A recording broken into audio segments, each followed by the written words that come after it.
Assalamualaikum warahmatullahi wabarakatuh. Alhamdulillahi rabbil alamin, wal aqibatu lil muttaqin, wala udwana illa 'alal zalimin. Ashhadu an la ilaha illallah wahdahu la syarikalah, wa ashhadu anna Muhammadan abduhu wa rasuluhu la nabiyya ba'dah, amma ba'du. Qala Allah subhanahu wa ta'ala fi muhkami tanzilih, a'udzu billahi minasy syaithanir rajim. Ya ayyuhalladzina amanu taqullaha haqqa tuqatih wa la tamutunna illa wa antum muslimun. Wa qala subhanahu wa ta'ala ya ayyuhan nasu taqu rabbakumul ladzi khalaqakum min nafsin wahidah wa khalaqa minha zawjaha wa batha minhuma rijalan katsira wa nisaa. Wattaqullaha alladzi tasaaluna bihi wal arham, innallaha kana 'alaikum raqiba. Wa qala ya ayyuhalladzina amanu taqullaha wa qulu qawlan sadida yuslih lakum a'malakum wa yaghfir lakum dhunubakum wa man yuti'illaha wa rasulahu faqad faza fawzan 'azima. Allahumma arhamna bil Qur'an. Wa sadaqallahul azim.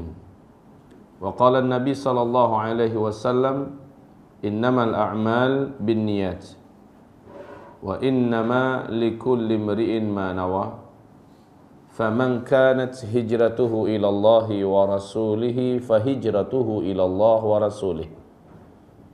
Wa man kanat hijratuhu lidunya yusibuha aw imra'atin yankihuha fahijratuhu ila ma hajara ilaih wa ba'du. Ma'asyiral muslimin wal muslimat, hamba-hamba Allah sekalian yang kami muliakan, marilah sama-sama kita memuji Maulana subhanahu wa ta'ala azza wa jalla tabaraka wa ta'ala atas segala nikmat yang ia curahkan dan timpahkan kepada kita.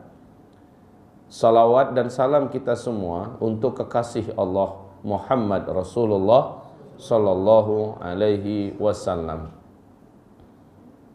Ibarat Allah, kajian kita pada pagi hari ini adalah membedah isi kitab ensiklopedi akhir zaman yang semoga sudah ada di masing-masing kita punya. Ensiklopedi pengobatan Islam oleh Syekh Sya'ban Ahmad Salim. Saya menganjurkan kepada kita semua, tafadhal membaca maklumat ilmu pengetahuan yang sangat bagus di pembukaan kitab ini. Mulai dari halaman pertama, dari cara turunnya Al-Quran, terus kepada bab keutamaan salat, terus bacaan Al-Quran. Nah, nanti baru pada halaman 87 kita mulai membedah. Berarti dari halaman pertama sampai halaman 86 ya, silahkan dibaca sendiri karena mudah kok dipahami. Dan sesuatu yang ibarat kalau dalam Al-Quran muhkamat, yaitu sendirian membacanya tanpa dibimbing pun kita akan mudah paham. Tetapi berikut ini bukan kita tidak akan paham bila membacanya sendiri di halaman 86, 87 dan seterusnya ke atas. Namun penekanan kita sesuai dengan tema kita awal, yaitu bagaimana berobat dengan Al-Quran. Fungsi daripada kitabullah ini Allah turunkan di samping hudan sebagai petunjuk, furqan sebagai pembeda, zikra sebagai peringatan, juga sebagai syifa, sebagai penyembuh. Kami telah menjelaskan obat yang tepat bila dipertemukan dengan penyakitnya, setiap penyakit itu ada obatnya. Nah, sekarang ketemu obatnya. Lalu diadu dengan penyakit tersebut. Bari'a biiznillah, kata Rasulullah. Pasti akan sembuh dengan izin Allah Subhanahu wa taala. Sifat daripada obat adalah menyembuhkan. Mesti ada dulu bendanya. Apakah dari herbal, apakah dari ini dan itu lainnya. Bila ketemu bari'a biiznillah. Tetapi Al-Qur'an bukan obat, perlu diingat ini. Tidak ada satupun ayat dan hadis mengatakan Al-Quran adalah obat. Salah. Kalau obat, Bapak Ibu, bila tidak tepat dengan penyakit yang dia diciptakan oleh Allah. Ini penyakit nih, ini penyakit, ini obatnya. Sekarang obat yang ini ditemukan orang, tapi ditembakkan pada penyakit yang bukan untuknya dia akan bekerja, maka tidak akan sembuh-sembuh kan? Dia harus bertemu dengan penyakit yang sesuai untuk obat itu Allah ciptakan. Itu kalau obat. Sementara Al-Quran, Allah menyebutkannya dengan sebutan syifa, penyembuh. Artinya apapun masalah, apapun gangguan, apapun penyakitnya, apapun, maka obatnya bukan benda-benda ini, herbal ini dan itu, tetapi penyembuhnya adalah Al-Quran. Sebut saja yang sifatnya medis dan non-medis. Kami telah uraikan ini di pertemuan sebelum ini. Yang non-medis jelas adalah gangguan sihir, gangguan jin, gangguan setan dan sebagainya. Yang sifatnya medis, terkena racun, digigit binatang berbisa, atau memang ada faktor-faktor alam yang menjadikan kita menjadi lemah lalu sakit, ini dan itu dan sebagainya. Apapun dia, latar belakang penyebab apapun, Al-Quran adalah syifanya. Al-Quran adalah syifanya. Pegang satu kunci besar dulu Bapak Ibu. Apa satu kunci besar? Al-Quran ini menurut akidah Ahlus Sunnah wal Jamaah kita, ini makhluk atau bahagian dari zat Khaliq. Apa jawabannya? Bagian dari zat Khaliq. Itu akidah kita Ahlus Sunnah wal Jamaah. Al-Quran bukan makhluk seperti pernyataan kaum Mu'tazilah. Dia bukan makhluk, tetapi dia adalah bahagian daripada zat Khaliq, yaitu kalamullah. Hamba-hamba Allah yang kami muliakan. Sementara penyakit, jin, kekuatan sihir, kemampuan mudarat pada ain dan lain-lainnya, seluruhnya adalah makhluk. Maka harus jadi keyakinan di dalam dada ini, wahai hamba-hamba Allah, apabila makhluk dipertemukan dengan Khaliq atau dengan zat Khaliq, makhluk ini akan jadi tunduk, akan menjadi mengalah, kalah, atau dia melawan. Akan tunduk, akan mengalah ya, jika ia dipertemukan dengan sang Khaliqnya, apapun dia. Sebesar apapun makhluk itu, walaupun dia sebesar gunung yang berbentuk batu cadas yang keras, merasakan zat Khaliqnya mau datang hancur lebur gunung itu. Ini dalam Kejadian, Nabi Musa minta kepada Allah, arini anzur ilaik. Ya Allah, perlihatkan diri engkau, aku ingin melihatmu. Lalu Allah berfirman, lan tarani. Sekali-kali hai Musa, engkau tidak akan pernah sanggup dan bisa melihat aku.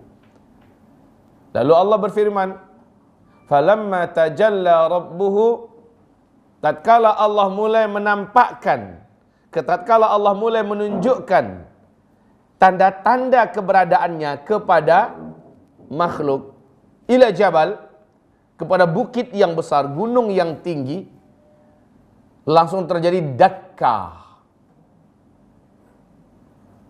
Terjadilah kehancuran. Hancurnya bukan hancur kecil, hancur berkeping-keping, berdebu-debu. Saking takutnya makhluk. Coba lihat, belum lagi Allah datang, baru merasakan sinyal-sinyal atau tanda-tanda Allah akan datang, hancur. Pingsanlah Musa alaihissalam. Kemudian ketika Musa tersadar, dia langsung sujud minta ampun kepada Allah Subhanahu wa ta'ala. Musa minta ampun, taubat kepada Allah. Dan Musa berjanji tidak akan meminta lagi permintaan atau berdoa dengan doa yang tolol, doa yang bodoh begitu ingin melihat Allah. Baik, kita kembali. Ini menandakan apa? Makhluk, seberapapun kuatnya makhluk itu di bumi ini, apabila makhluk tersebut sudah dipertemukan, dihadapkan dengan Allah Subhanahu wa ta'ala, maka makhluk itu pasti akan tunduk, pasti akan hancur. Begitu juga halnya dengan penyakit. Bila penyakit dipertemukan dengan zat khaliq, yaitu Al-Quran, maka yang terjadi adalah bari'ah biiznillah. Pasti dia akan lepas dari penyakit itu dengan izin Allah. Masalahnya sekarang, Bapak Ibu yakin enggak? Itu dulu. Bapak Ibu yakin enggak? Kalau seandainya masih ragu-ragu, keyakinannya cuma 50-50, yang terjadi ya sesuai seperti itu. Sesuai dengan sabda Rasulullah sallallahu alaihi wasallam dalam hadis qudsi Sahih Bukhari Muslim, "Ana 'inda dhanni 'abdi bi." Saya menyesuaikan dengan keyakinan si hamba kepada saya. Hamba yakinnya gimana sih dengan Allah? Yakin? Yakin Allah akan berikan untuknya. Ragu, maka sebanyak yang persentase yakin yang dia miliki pada Allah, sebanyak itu saja yang Allah berikan kepadanya. Jadi mesti yakin. Taib. Ketika kita berniat berobat dengan Al-Quran, ini dibahasakan dengan bahasa Indonesia ya. Seharusnya bahasa yang paling tepat itu sesuai dengan urutan akidah yang tadi saya uraikan adalah mencari kesembuhan melalui Al-Quran. Hasilnya kira-kira? Enggak, hasilnya pasti akan sembuh. Pasti akan sembuh.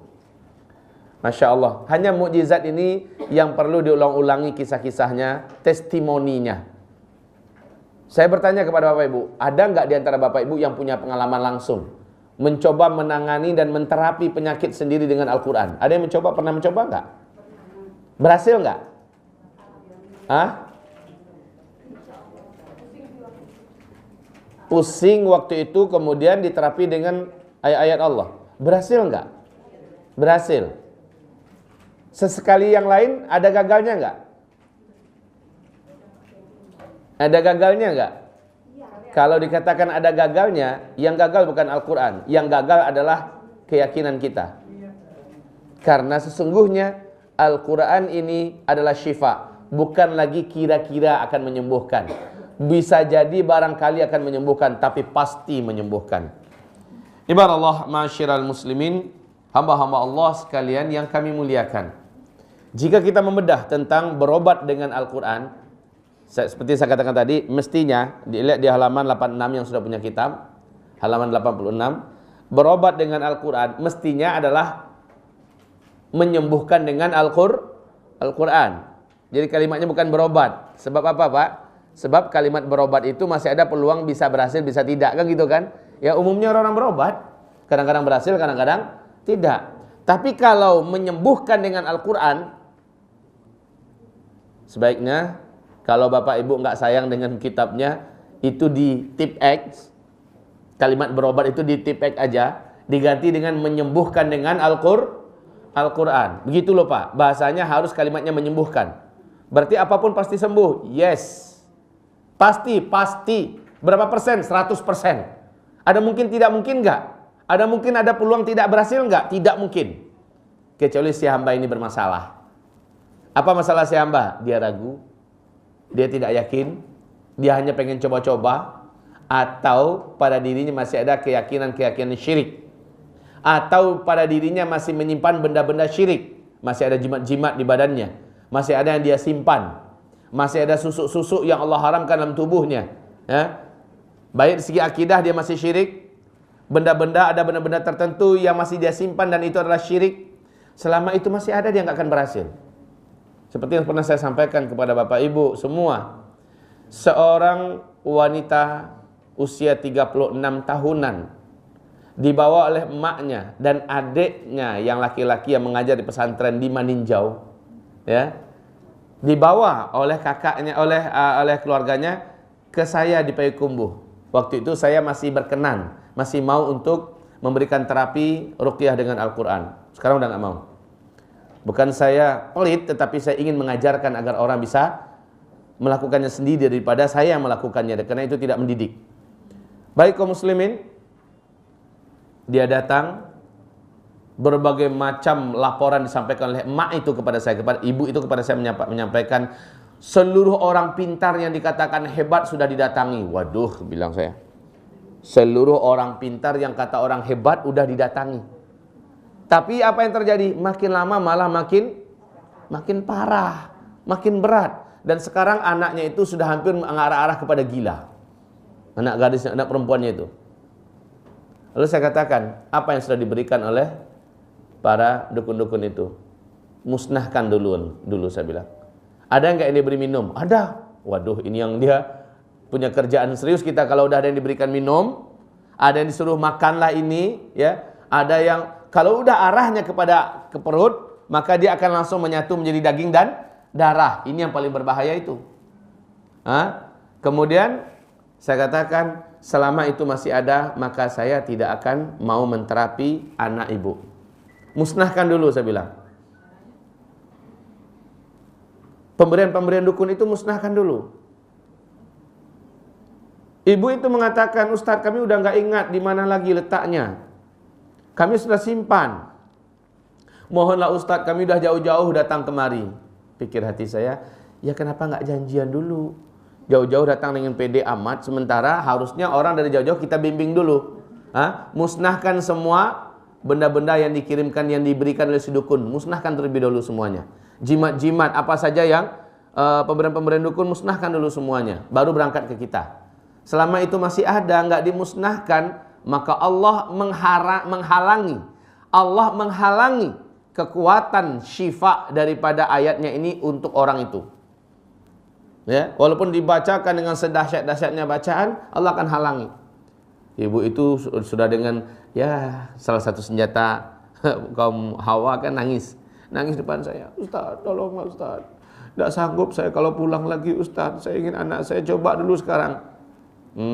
Saya udah yakin bahwa ini tidak akan berhasil. Nah, sudahlah, karena ibu ini minta, saya niatkan dua. Saya niatkan cari pahala untuk diri saya sendiri dengan baca Quran, ya. Yang kedua, mudah-mudahan saja orang ini memang sudah bersih daripada unsur-unsur kesyirikan yang ada. Lalu saya baca. Hampir 1 jam saya bacakan Al-Quran, ya. Nggak ada ngaruh seujung kuku, nggak ada ngaruh. Maka saya katakan, Bu, Ibu sudah lihat, saya sudah senangkan hati Ibu kan? Saya sudah bacakan Al-Quran. Ya Allah Ustaz, tapi Ibu anak anak boy. Kenapa anak saya nggak ada apa-apa? Iya, makanya saya katakan, Ibu musnahkan dulu. Maka dia pulang kembali ke Maninjau. Betul Pak, di sekeliling rumahnya digalinya semua. Karena yang dulu dia ingat, dukun ini beri, dia tanamnya di situ. Dukun ini memberi, ditanamnya. Ya, rumah itu sudah dikelilingi dengan macam-macam tanaman dari benda-benda yang ditanam. Kumpulkan semua, musnahkan, saya bilang. Jadi cara memusnahkannya juga gampang. Enggaklah sulit memusnahkan benda dari dukun itu. Caranya gimana? Jangan dibuang ya.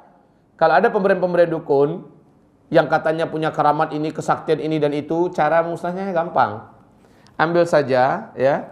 Kemudian bacakanlah ayat kursi dan 2 qul, semburkan ke situ, lalu hancurkan. Kalau dia masih benda kasar, hancurkan. Lalu kasih minyak, bakar, selesai. Insya Allah kita sekeluarga akan selamat dari makhluk-makhluk dan jin-jin, setan-setan yang dialamatkan ke benda-benda ini. Baik Bapak Ibu. Nah, hamba-hamba Allah yang kami muliakan, ini salah satu bukti bahwa sesungguhnya selama orang ini tidak ada syirik di dalam dadanya, keyakinannya, tidak ada benda-benda yang syirik yang dipakainya, baik pemberian dukun, orang pintar, dari nenek moyang dan sebagainya, insya Allah keberkahan, mukjizat, syifa Al-Quran ini akan terjadi. Ibarat Allah, hamba-hamba Allah yang memuliakan. Jadi ini landasan yang pertama. Lihat di sini, landasan pertama adalah keyakinan, kekuatan iman kepada Allah Subhanahu wa taala yang telah menurunkan Al-Quran. Kalau belum yakin, maka Bapak Ibu tidak akan pernah menemukan hasil. Tapi kalau sudah yakin, lakukanlah. Lihatlah hasilnya. Lihatlah hasilnya. Tak perlu rasanya saya berulang-ulang kali menceritakan cerita-cerita yang indah tentang bagaimana Allah telah sembuhkan hamba-hambanya melalui Al-Quran.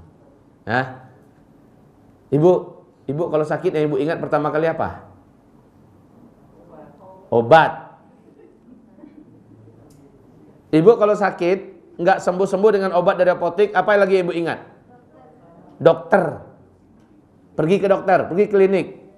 Hah? Kata dokter dirawat. Maaf ya Bu ya. Berapa yang Ibu harus korbankan dari dana Ibu? Banyak.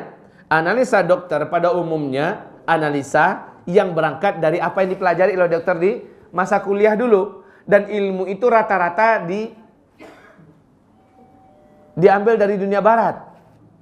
Dari sumber orang-orang yang tidak beriman kepada Allah, yang hanya sekedar melihat zahir. Yang hanya sekedar melihat zahir. Mereka tidak tahu rata-rata penyakit itu dilatar belakangi oleh apa. Kalau secara medis oke, tapi banyak juga penyakit yang tidak bersumber dari urusan medis. Seperti disihir orang, seperti dapat gangguan jin dan setan, ya, seperti kena guna-guna atau diserang ain. Bagaimana ini akan disembuhkan oleh dokter? Nggak akan pernah sembuh, Bu.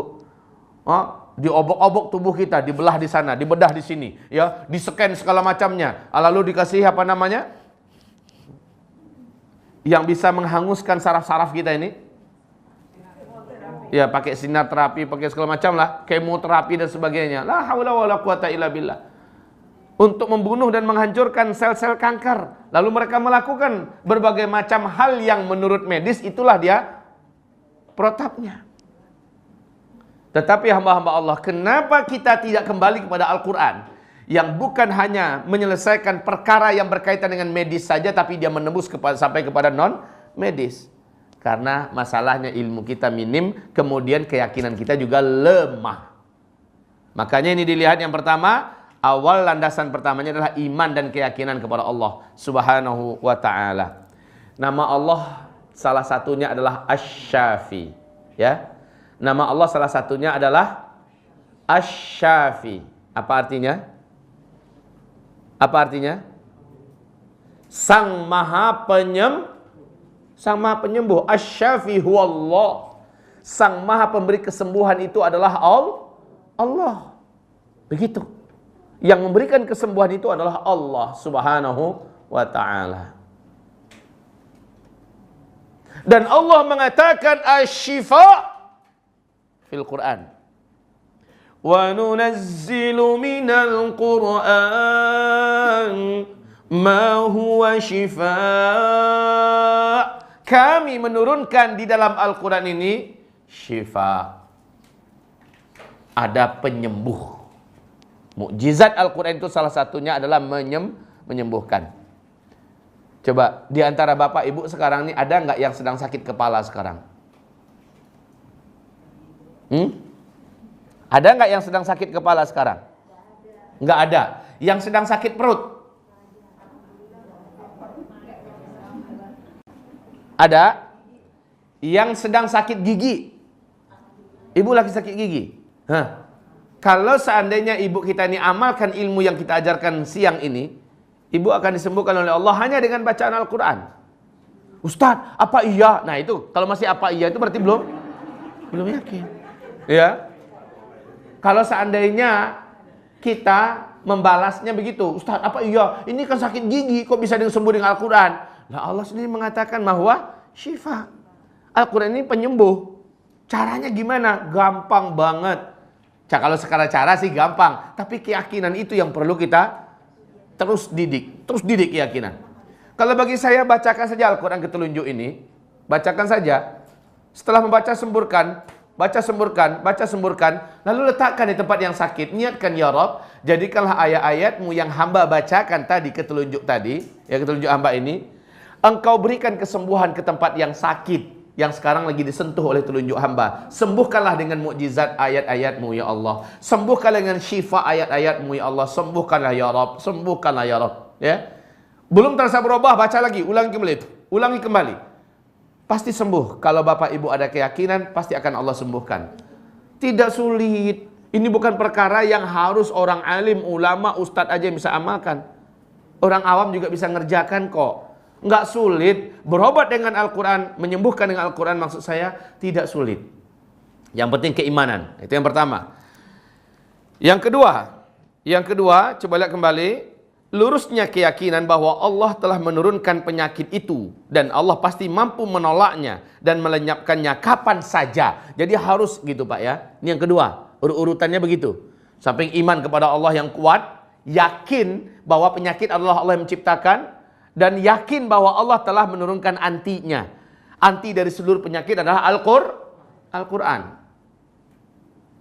Nah, kemudian bagi Allah hanya sekedar kun fayakun. Ya, kun fayakun, semuanya hilang. Taib. Yang ketiga, keyakinan seorang mukmin terhadap Rasul sallallahu alaihi wasallam yang menyampaikan bahwa wahyu Al-Quran dari Rabb-Nya serta keyakinan terhadap kebenaran apa saja yang beliau sampaikan kepada kita. Bagaimana Rasulullah bertubi-tubi menyampaikan kepada umatnya, seperti kata Rasul kepada Abdullah bin Mas'ud ya, kepada Sa'id bin Musayyab, seperti kata Rasulullah kepada Sa'id Al-Khudri ya. Dari mana kalian tahu bahwa sesungguhnya Al-Fatihah itu bisa menyembuhkan?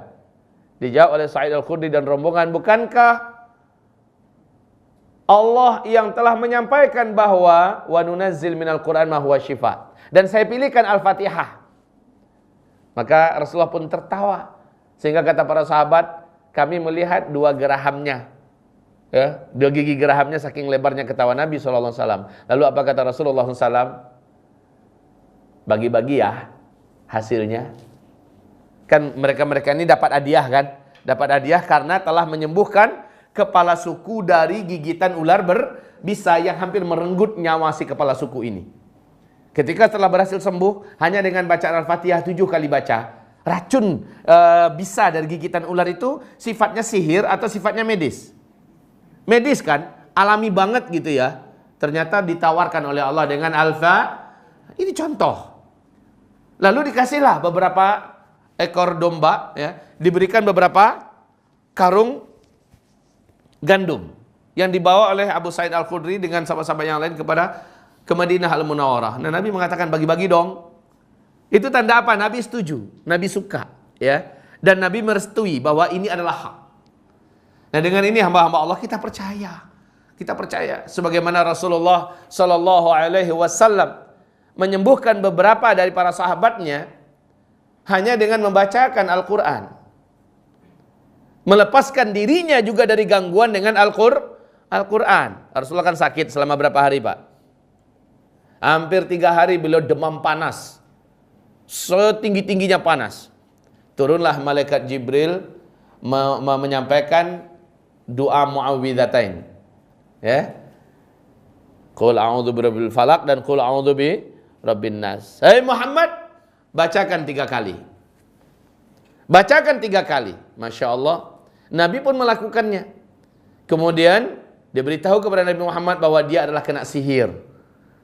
Demam tinggi itu beliau adalah kena sihir. Nah, perlu saya ingatkan kepada Bapak Ibu semua, jangan kita selalu menyangka kalau berkaitan dengan sihir itu manusia saja yang menyihir kita. Perlu diingat. Ada peluang di mana kita juga bisa disihir oleh makhluk jin. Orang jahat itu kan bukan hanya manusia kan? Mujrim, penjahat itu bisa dari bangsa al-jin, bisa juga dari bangsa al-ins, manusia. Al-jinnu, al-insu. Ya. Ini mujrim. Penjahat dari bangsa jin, penjahat dari bangsa manusia. Atau kalau dibahasakan dalam bahasa yang lebih mudah kita pahami, syaitan. Syayatinal insi wal jin. Setan manusia dan setan jin. Kalau setan itu jahat Bapak Ibu. Setan itu pasti jahat. Kalau ada setan yang baik, maka itu setan gila. Enggak ada setan yang baik. Seluruh setan itu adalah jahat. Nah, hamba-hamba Allah yang kami muliakan, sekarang kejahatan sihir dari bangsa jin sering terjadi. Bingi dia melihat kita. Dengki dia melihat kita. Sakit hati dia melihat kita. Kenapa nih orang soleh banget? Kenapa nih orang taat banget? Kenapa nih orang cantik banget? Kenapa dia? Dan lalu dia mulai membuat makar dengan cara menyihir kita dengan sihir-sihirnya yang kotor. Ya, lalu wajah yang bersih akan menjadi kotor. Badan yang kuat akan menjadi lemah. Dia akan sihir kita. Mohon diingat kembali. Lea ada catatan di buku tulis enggak? Masih ada catatannya di buku tulis. Apa bentuk makar setan bangsa jin kepada tubuh manusia? Ada 5 saya katakan. Ada 5. Tolong diingat. Hah? Kan. Saya sudah menyampaikannya. Mudah-mudahan masih ada di catatannya. Hah? Iya, pada jasad manusia. Sehingga menyebabkan kita sakit.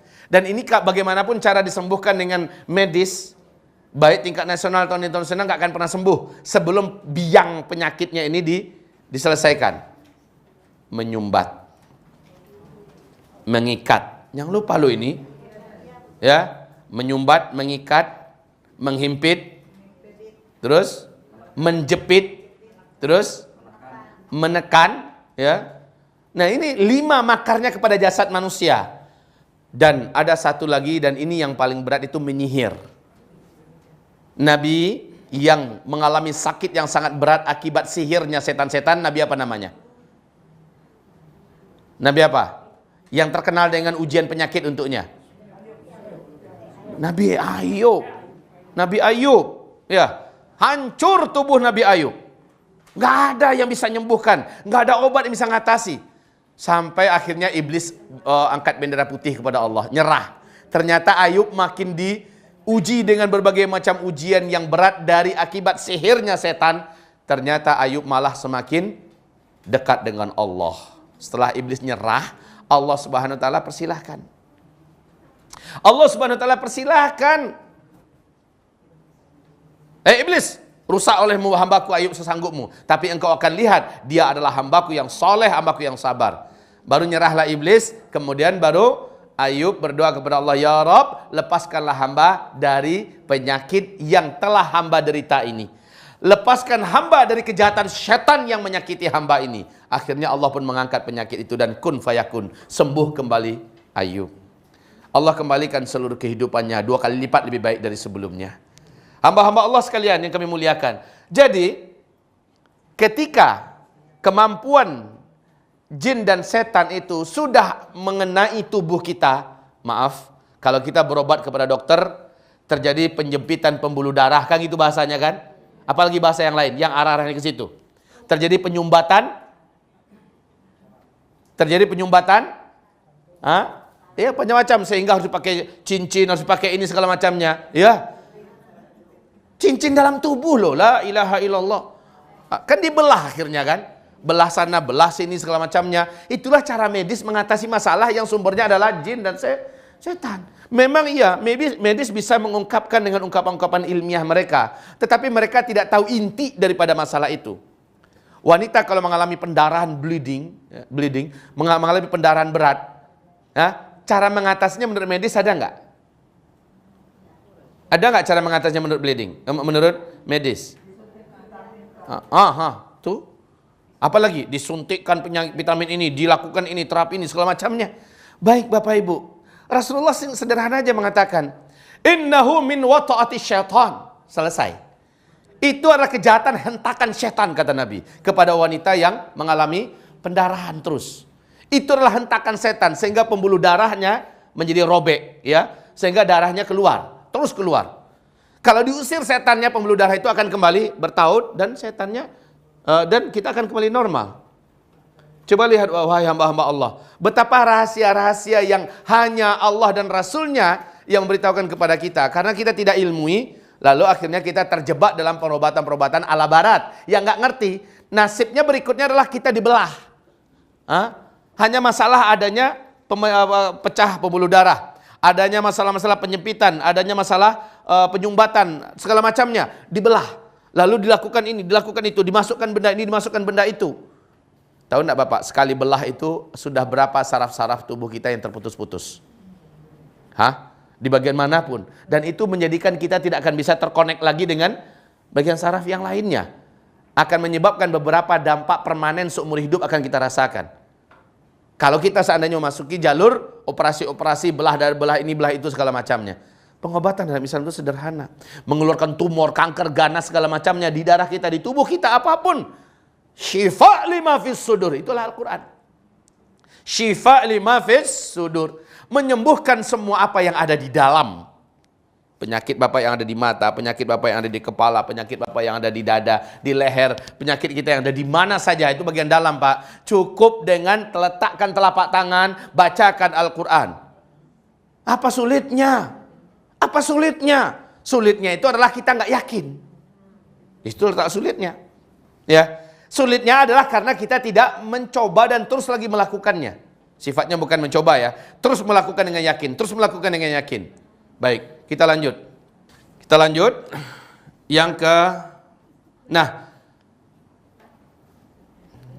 Tentang penyembuhan dengan Al-Quran, manusia terbagi menjadi dua golongan. Pertama, ya, yang pertama, Allah Subhanahu wa taala berfirman tentang mereka di surah Al-Jasiyah. Surat yang ke-45 ayat 7 dan ayat 8. Kalau ada Al-Qur'annya, tafadhol dibuka. Jika tidak, tafadhol lihat terjemahnya yang ada di sini. Allah Subhanahu wa taala menyebutkan pada ayat ini, kecelakaanlah bagi tiap-tiap orang yang banyak berdusta lagi banyak berdosa. Dia mendengar ayat-ayat Allah dibacakan kepadanya, kemudian dia tetap menyombongkan diri seakan-akan dia tidak mendengarnya. Maka beri kabar gembiralah dia dengan azab yang pedih. Ada orang yang nerima, nggak mau nerima dan nggak percaya. Apa hubungannya penyakit dengan sembuh dengan Al-Quran, apa hubungannya? Nah ini, tipe orang yang kayak gini ini ada. Bagaimanapun Bapak menjelaskan dia akan nolak. Bagaimanapun Ibu meyakinkan dia akan menolak. Lebih baik dia habiskan seluruh hartanya. Coba seluruh dokter di muka bumi ini. Ya, dia lebih baik melakukan itu. Sementara tubuhnya makin lama makin hancur. Yalah, ketemu dokter sana belah ini, ketemu dokter sana belah itu, ketemu dokter ini, coba ini makan, coba ini. Habis tandas hartanya, habis hancur tubuhnya. Sembuh nggak ada. Ya, penyakitnya semakin jadi. Daripada dia datang kepada Allah minta kesembuhan melalui Al-Quranul Karim. Biaya penyembuhan dalam Islam ini sangat ringan, Pak. Cukup baca Quran. Sudahlah kita sembuh, kita pasti berpahala. Allah ridha. Itu nggak pakai fulus. Ya, nggak pakai fulus. Taib ibarat Allah yang kami muliakan. Tunggu dulu, sebelum saya lanjut. Tadi saya mengatakan salah satu kejahatan jin pada manusia, yaitu menyihir. Menyihir ya. Nah Bapak Ibu yang kami muliakan, adakah indikasi atau tanda-tanda bahwa seseorang kena sihir? Mau tahu?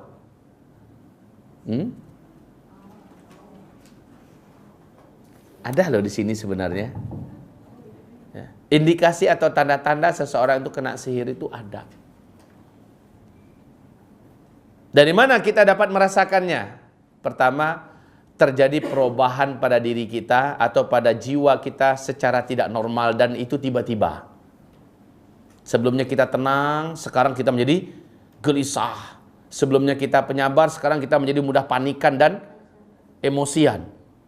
Sebelumnya kita mudah tidur, sekarang sulit sekali tidur. Sebelumnya kita mudah khusyuk sholatnya, sekarang sangat mudah terganggu dalam sholat. Sebelumnya wajah kita bersih, putih, ada cahayanya, sekarang wajah kita gelap. Orang pun kalau ngeliat kok wajah kamu kayak menghitam. Saya wallahi Bapak, kalau boleh saya katakan di antara Bapak yang ada sekarang ini, hanya Allah yang Maha tahu, ya, yang pasti. Saya bisa mengetahui siapakah di antara Bapak Ibu yang sedang kena sihir. Hanya melihat dari wajahnya saja. Orang ini sedang kena sihir. Saya nggak tahu apakah penyihirnya itu adalah bangsa manusia atau bangsa jin. Tetapi dari wajahnya nampak ini orang kena sihir. Nggak usah ditunjuk. Nanti membuat kekisruhan di sini. Lalu ujung-ujungnya minta diruqyah. Hah?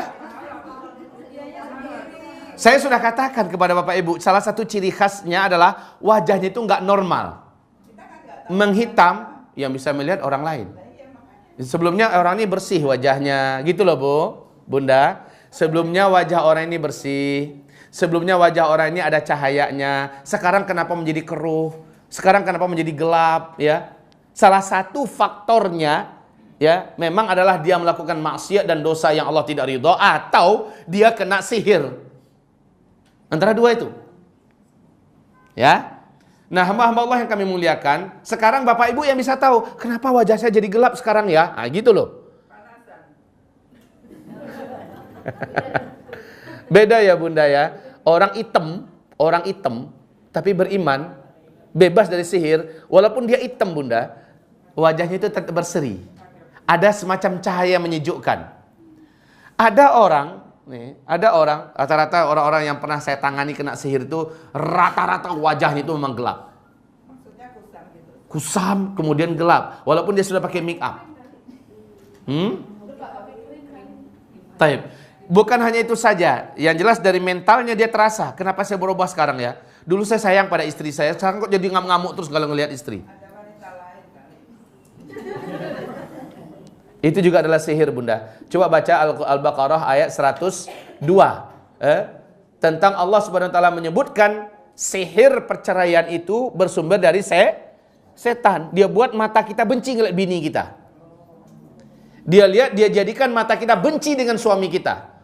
Ketika jauh kita rindu, ketika dekat kita jadi benci. Aneh.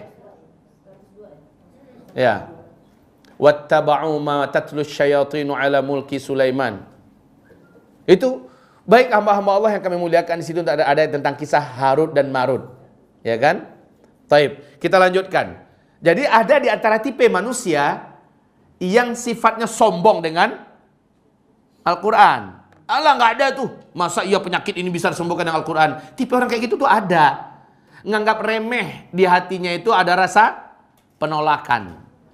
Lalu setiap diajak berobat dan mencari kesembuhan dengan Al-Quran, dia nolak. Nggak logik katanya. Ya memang nggak ada iman. Gimana dia akan menerima sesuatu yang tidak ada sumbernya dari sini, di hatinya nggak ada. Ya, Subhanallah. Iya. Jelas. Kalau orang kafir udah jelas. Ya, orang kafir jelas dia nolak Al-Quran. Lah ini orang Islam loh Bunda. Ya, baik. Kita lanjut. Kelompok kedua. Nah, kelompok kedua, perhatikan lagi di kitabnya halaman 87. Allah berfirman tentang di surah Al-Anfal, surah 8 ayat 2. Sesungguhnya orang-orang yang beriman ialah mereka yang bila disebutkan nama Allah, hatinya gemetar, ya. Dan apabila dibacakan ayat-ayat Allah, bertambahlah iman mereka kepadanya, dan mereka hanya bertawakal kepada Rabb mereka. Maksudnya dari ayat ini adalah ada kelompok orang yang beriman. Asal dikatakan kepadanya, berobatlah kamu, carilah kesembuhan kepada Allah dengan cara bacakan Al-Quran.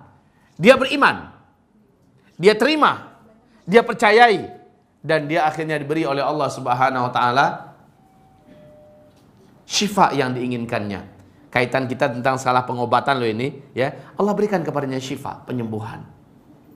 Taib, hamba Allah yang kami muliakan, minta maaf.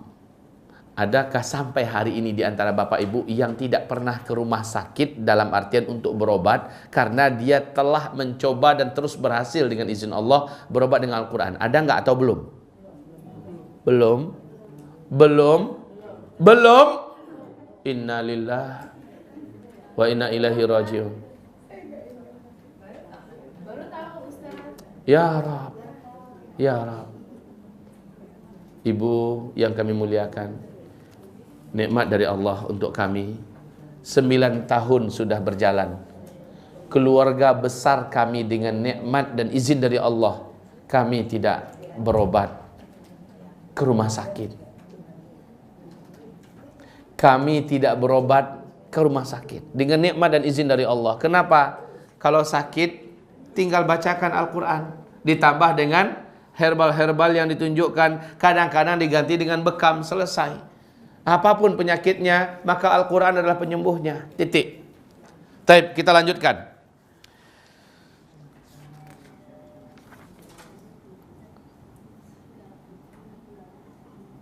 Rasulullah sallallahu alaihi wasallam di dalam hadis diriwayatkan oleh Imam Bukhari berikut ini di halaman 88. Halaman 88 dari Abu Sa'id Al-Khudri, dia berkata, nah ini riwayat yang kemarin saya ceritakan. Ini hadisnya ya. Lihat, hadis ini diriwayatkan dalam Sahih Imam Bukhari, di mana Abu Sa'id Al-Khudri mengalami pengalaman nyata menyembuhkan gigitan ular yang paling berbisa di gurun Sahara hanya dengan 7 kali bacaan Al-Fatihah. Ini dia. Kok bisa ya? Racun ular yang mematikan begitu kok bisa netral hanya dengan bacaan? Oke, Ibu, Bapak, Pak, Rasul sedang sholat digigit oleh kalajengking. Apa yang Rasul lakukan selepas sholat? Apa yang dilakukan oleh Rasulullah setelah sholat? Loh, ini yang benar loh, bukan kira-kiraan kita yang. Nggak. Kalau kita memang nggak tahu, informasinya nggak jelas, langsung saja katakan Allah wa Rasulullah a'lam, khalas. Ya. Jadi yang dilakukan Rasulullah adalah beliau ambil air putih, dikasihnya air itu dengan garam, lalu dibacakan oleh beliau surat Al-Kafirun. Disemburkan air tersebut dengan air liurnya setelah dibaca Al-Kafirun, surat Al-Kafirun. Kemudian beliau bacakan dua surat Al-Mu'awwidhatain. Qul a'udzu birabbil falaq 3 kali disemburkan ke air itu. Kemudian dibacakan An-Nas 3 kali disemburkan ke air itu. Kemudian air itu diusapkan di tempat gigitan kalajengking tadi. Sembuh. Ini loh contohnya, Bapak Ibu yang kami muliakan, dengan Al-Quran. Jadi nggak usah istilahnya kita nyari-nyari. Ya kalau ada alat bekam, kalau saya ada alat bekam, lakukan dengan alat bekam. Tarik cepat. Makanya di rumah kita masing-masing itu harus ada alat bekam. Kalau digigit oleh ular, tertusuk oleh paku yang berkarat segala macamnya, lepaskan pakunya, isap langsung dengan alat bekam, lumuri dengan minyak zaitun yang dibacakan Al-Fatihah. Ya, lumuri, selesai. Taib, hamba-hamba Allah yang kami muliakan. Jadi dalam hadis Sahih Bukhari ini, Rasulullah SAW menyetujui apa yang dilakukan oleh Abu Sa'id Al-Khudri, itu menyembuhkan orang dengan Al-Fatihah 7 kali. Sifatnya bukan coba-coba, tapi kayak ibu yakin kalau sakit kepala bodrek umpamanya kan, sakit kepala inza, saya nggak tahu benda-benda macam itu masih ada nggak sekarang? Masih ya. Panadol, sakit kepala ingat langsung Panadol, sakit kepala ingat langsung bodrek. Ya Rob, makin lama jantung makin lemah, berbagai macam penyakit lain muncul karena efek samping yang sangat berbahaya dan sebagainya. Sudahlah itu nggak ada label halal MUI lagi. Mana ada obat-obatan yang beredar itu ada label halalnya? Ada nggak? Saya tantang, ada nggak? Coba cari se-Indonesia ini obat-obatan yang diimpor dari obatan yang ada dijual di apotek-apotek di rumah sakit kita, ada nggak label halal MUI-nya? Nggak ada, karena memang banyak bercampur dengan bahan-bahan yang tidak halal. Lah itu yang kita masukkan ke dalam mulut kita, tega kita ya. Untuk diri kita tega kita masukkan benda-benda yang haram. Kalau ada label halal MUI-nya, tafadhol, nggak apa-apa. Tapi kalau nggak ada, bagusnya hati-hatilah. Hati-hati, kita kan tahu orang sakit doanya sangat makbul. Tapi ketika sakit dia masukkan benda haram, itu menjadi penghalang doa. Ya kan? Ya kan? 2012.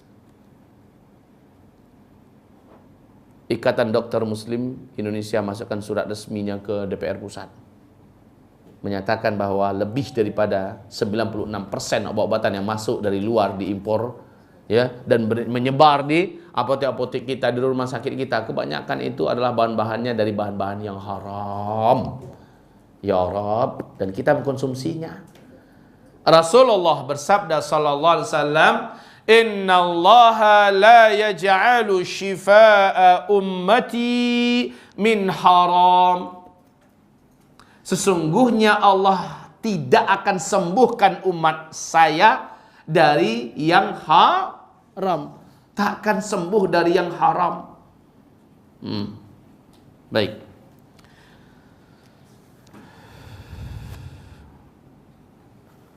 Coba lihat hadis Nabi berikut. Kita baca sama-sama dari Ubay bin Ka'ab, halaman 88. Dari Ubay bin Ka'ab, dia berkata, aku sedang bersama Nabi sallallahu alaihi wasallam. Tiba-tiba seorang Arab dusun datang dan berkata, wahai Nabi Allah, sesungguhnya aku mempunyai saudara yang sedang sakit. Nabi bertanya, sakit apa? Apa penyakitnya? Orang itu berkata, dia gila ya Rasulullah. Ini gila itu penyakit ya. Dia gila ya Rasulullah sallallahu alaihi wasallam. Karena penyakit gangguan jin. Rasulullah SAW bersabda, bawa dia ke sini. Bapak Ibu, di Indonesia ini, apabila orang gila, gilanya gila, bukan gila bawaan, tapi gila mendadak. Ya, karena stres yang berat, tekanan hidup yang dahsyat, lalu akhirnya dia tidak mampu memikul, kemudian dia menjadi gila. Ketahuilah, 100% saya katakan gila macam ini bisa disembuhkan dengan izin Allah. Cukup dengan diruqyah, titik. Cukup dengan diruqyah, terapi terus ruqyah. 3 hari saja Pak, berturut-turut. Orang yang hampir gila 100% dibawa dari Batam ke tempat saya. Waktu itu saya sedang ada di Payakumbuh, alhamdulillah. Saya terapi terus dengan Al-Quran. Pagi, petang, siang, malam. Pagi, petang, siang, malam. Ya, waktu itu, ya. Hanya dalam 3 hari saja orang tersebut sudah enak diajak bicara, sudah enak diajak ke masjid sholat berjamaah 5 waktu, sudah bicara dengan ibundanya, menyenangkan hati bundanya, bahkan sudah punya cita-cita untuk ingin menikah, ya, sudah mengerti dan sudah ingin menyusun rencana hidupnya. Coba bayangkan hanya dalam 3 hari. Ya, hanya saja saya karena mau pergi ke luar kota, saya katakan saya tidak bisa melanjutkan, ibu yang lanjutkan di rumah. Caranya, lakukan saja seperti saya melakukan. Baca saja Al-Quran, selesai. Suruh dia mendengar baik-baik. Suruh dia mendengar, niatkan ini untuk penyembuhan dan mengusir jin dan setan yang menyakitinya. Taib, hamba-hamba Allah yang kami muliakan, ini, kalau seandainya diteruskan, rumah sakit gila itu insya Allah cukup dengan Al-Quran dibawa ke sana, diterapi mereka dengan Al-Quran, dengan telaten, dengan sabar, mereka akan pada sembuh tuh dengan izin Allah Subhanahu wa taala. Baik, bawa sini kata Rasul, bawa sini. Akhirnya orang itu dibawa ke hadapan Rasulullah sallallahu alaihi wasallam. Rasulullah memohon perlindungan dengan membaca surat Al-Fatihah 4 ayat pertama, surah Al-Baqarah. Catat ini. Yang udah punya buku nggak usah dicatat. Ya. Lihat, Rasulullah SAW membacakan surat Al-Fatihah 4 ayat pertama surah Al-Baqarah, lalu 2 ayat ini. Wa ilahukum ilahu wahid la ilaha illa huwar rahmanur rahim. Inna fi khalqis samawati wal ard. Masih surah Al-Baqarah itu, ya. Yaitu ayat 163, ayat 164. Kemudian Rasul baca ayat kursi. Dan Rasulullah membaca 3 ayat penutup surah Al-Baqarah. Lah itu, kalau kita menterapi orang gila. Orang depresi bisa nggak Ustaz? Bisa. Orang stres bisa, orang stres berat bisa nggak Ustaz? Bisa. Kelas yang paling beratnya gila aja bisa, apalagi hanya sekedar depresi. Bisa, yang penting orang itu mau. Kita ajak dia. Syaratnya juga ada ya Bu ya, Bapak. Kamu mau nggak tenang? Mau. Mau nggak kamu hilang beban yang membebani hati dan perasaan kamu sekarang? Mau. Sini, dengarkan Al-Quran baik-baik ya. Dengarkan baik-baik. Suruh dia dengar aja Pak. Kerjanya dengarkan aja. Dan dia tidak boleh mengikuti dan mengiringi bacaan kita, baik dengan hatinya atau dengan lisannya. Dia cukup mendengarkan saja. Dengarkan sama. Niatkan bacaan itu seluruhnya mengalir untuk tubuhnya. Niatkan seluruhnya untuk dirinya, dan dia menyerah di hadapan Allah. Dia ingin diterapi oleh ayat-ayat Allah Subhanahu wa taala ini. Maka dia akan mendapatkan nikmat itu. Setelah itu tanyakan, gimana perasaan sekarang? Plong. Perasaan sekarang gimana? Enak, nyaman, tenang. Tapi orang yang udah positif diganggu, dia mulai bergetar tuh. Mulai bergetar, ya. Lama kelamaan kita katakan kepadanya, wahai bangsa gaib yang ada di tubuh saudara saya, jangan kamu ganggu dia. Saya perintahkan kamu keluar baik-baik. Ayat ini saya niatkan untuk mengeluarkan kamu. Sekarang kamu keluar baik-baik. Teruskan bacakan. Insya Allah dia tidak akan kesurupan. Kenapa? Perintah kita tadi itu pasti akan ditaati oleh jin.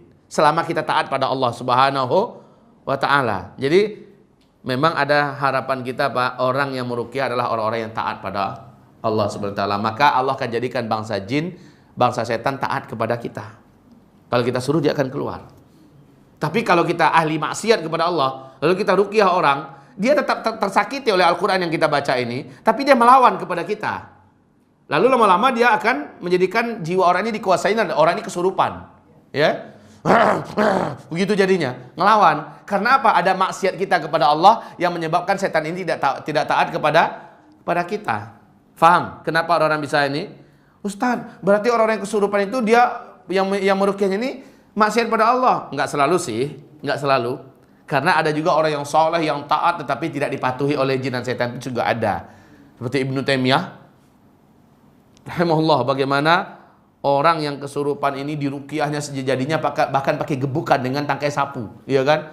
Plak plak plak plak plak plak plak plak plak plak, pada akhirnya setannya baru ngacir. Ya, ada tipenya yang melawan begitu, jenis jin ifrit, itu jelas ngelawan tuh. Taib. Nah, ini bimbingan berikutnya, ya, bimbingan berikutnya. Kemudian orang itu kemudian berdiri dan sembuh. Di penutupan hadis ini, orang itu berdiri dan sembuh, seolah-olah ia tidak pernah sakit sebelumnya. Seolah-olah dia nggak pernah sakit sebelumnya. Nah, Bapak, penanganan orang-orang yang sakit gila selama ini, aduh, saya sangat prihatin. Dipasung nggak? Dimasukkan ke rumah sakit gila. Lalu cara menenangkannya pakai suntik terus.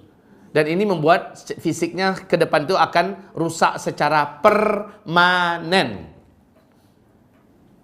Kalau dipasung itu bukan obat. Kalau dia dipasung diterapi dengan Al-Quran, ya, oke. Tapi kalau dipasung hanya sekedar untuk mengamankan orang lain dari kejahatannya, bapak membiarkannya, ibu membiarkannya untuk gila selama-lamanya. Tubuhnya akan menjadi sarang untuk para jin dan setan yang jahat. Ya, kalau mau dia dipasung, karena kita belum ketemu orang yang ahli atau kita belum ada ilmu untuk meruqyahnya, pasunglah, tetapi hidupkan muratar ruqyah siang malam di dekatnya. Minumkan dia air ruqyah. Insya Allah lihat perubahannya, akan jauh berubah. Insya Allah lihat perubahannya, akan jauh jadi berubah. Biiznillah ta'ala. Taib. Hamba-hamba Allah yang kami muliakan,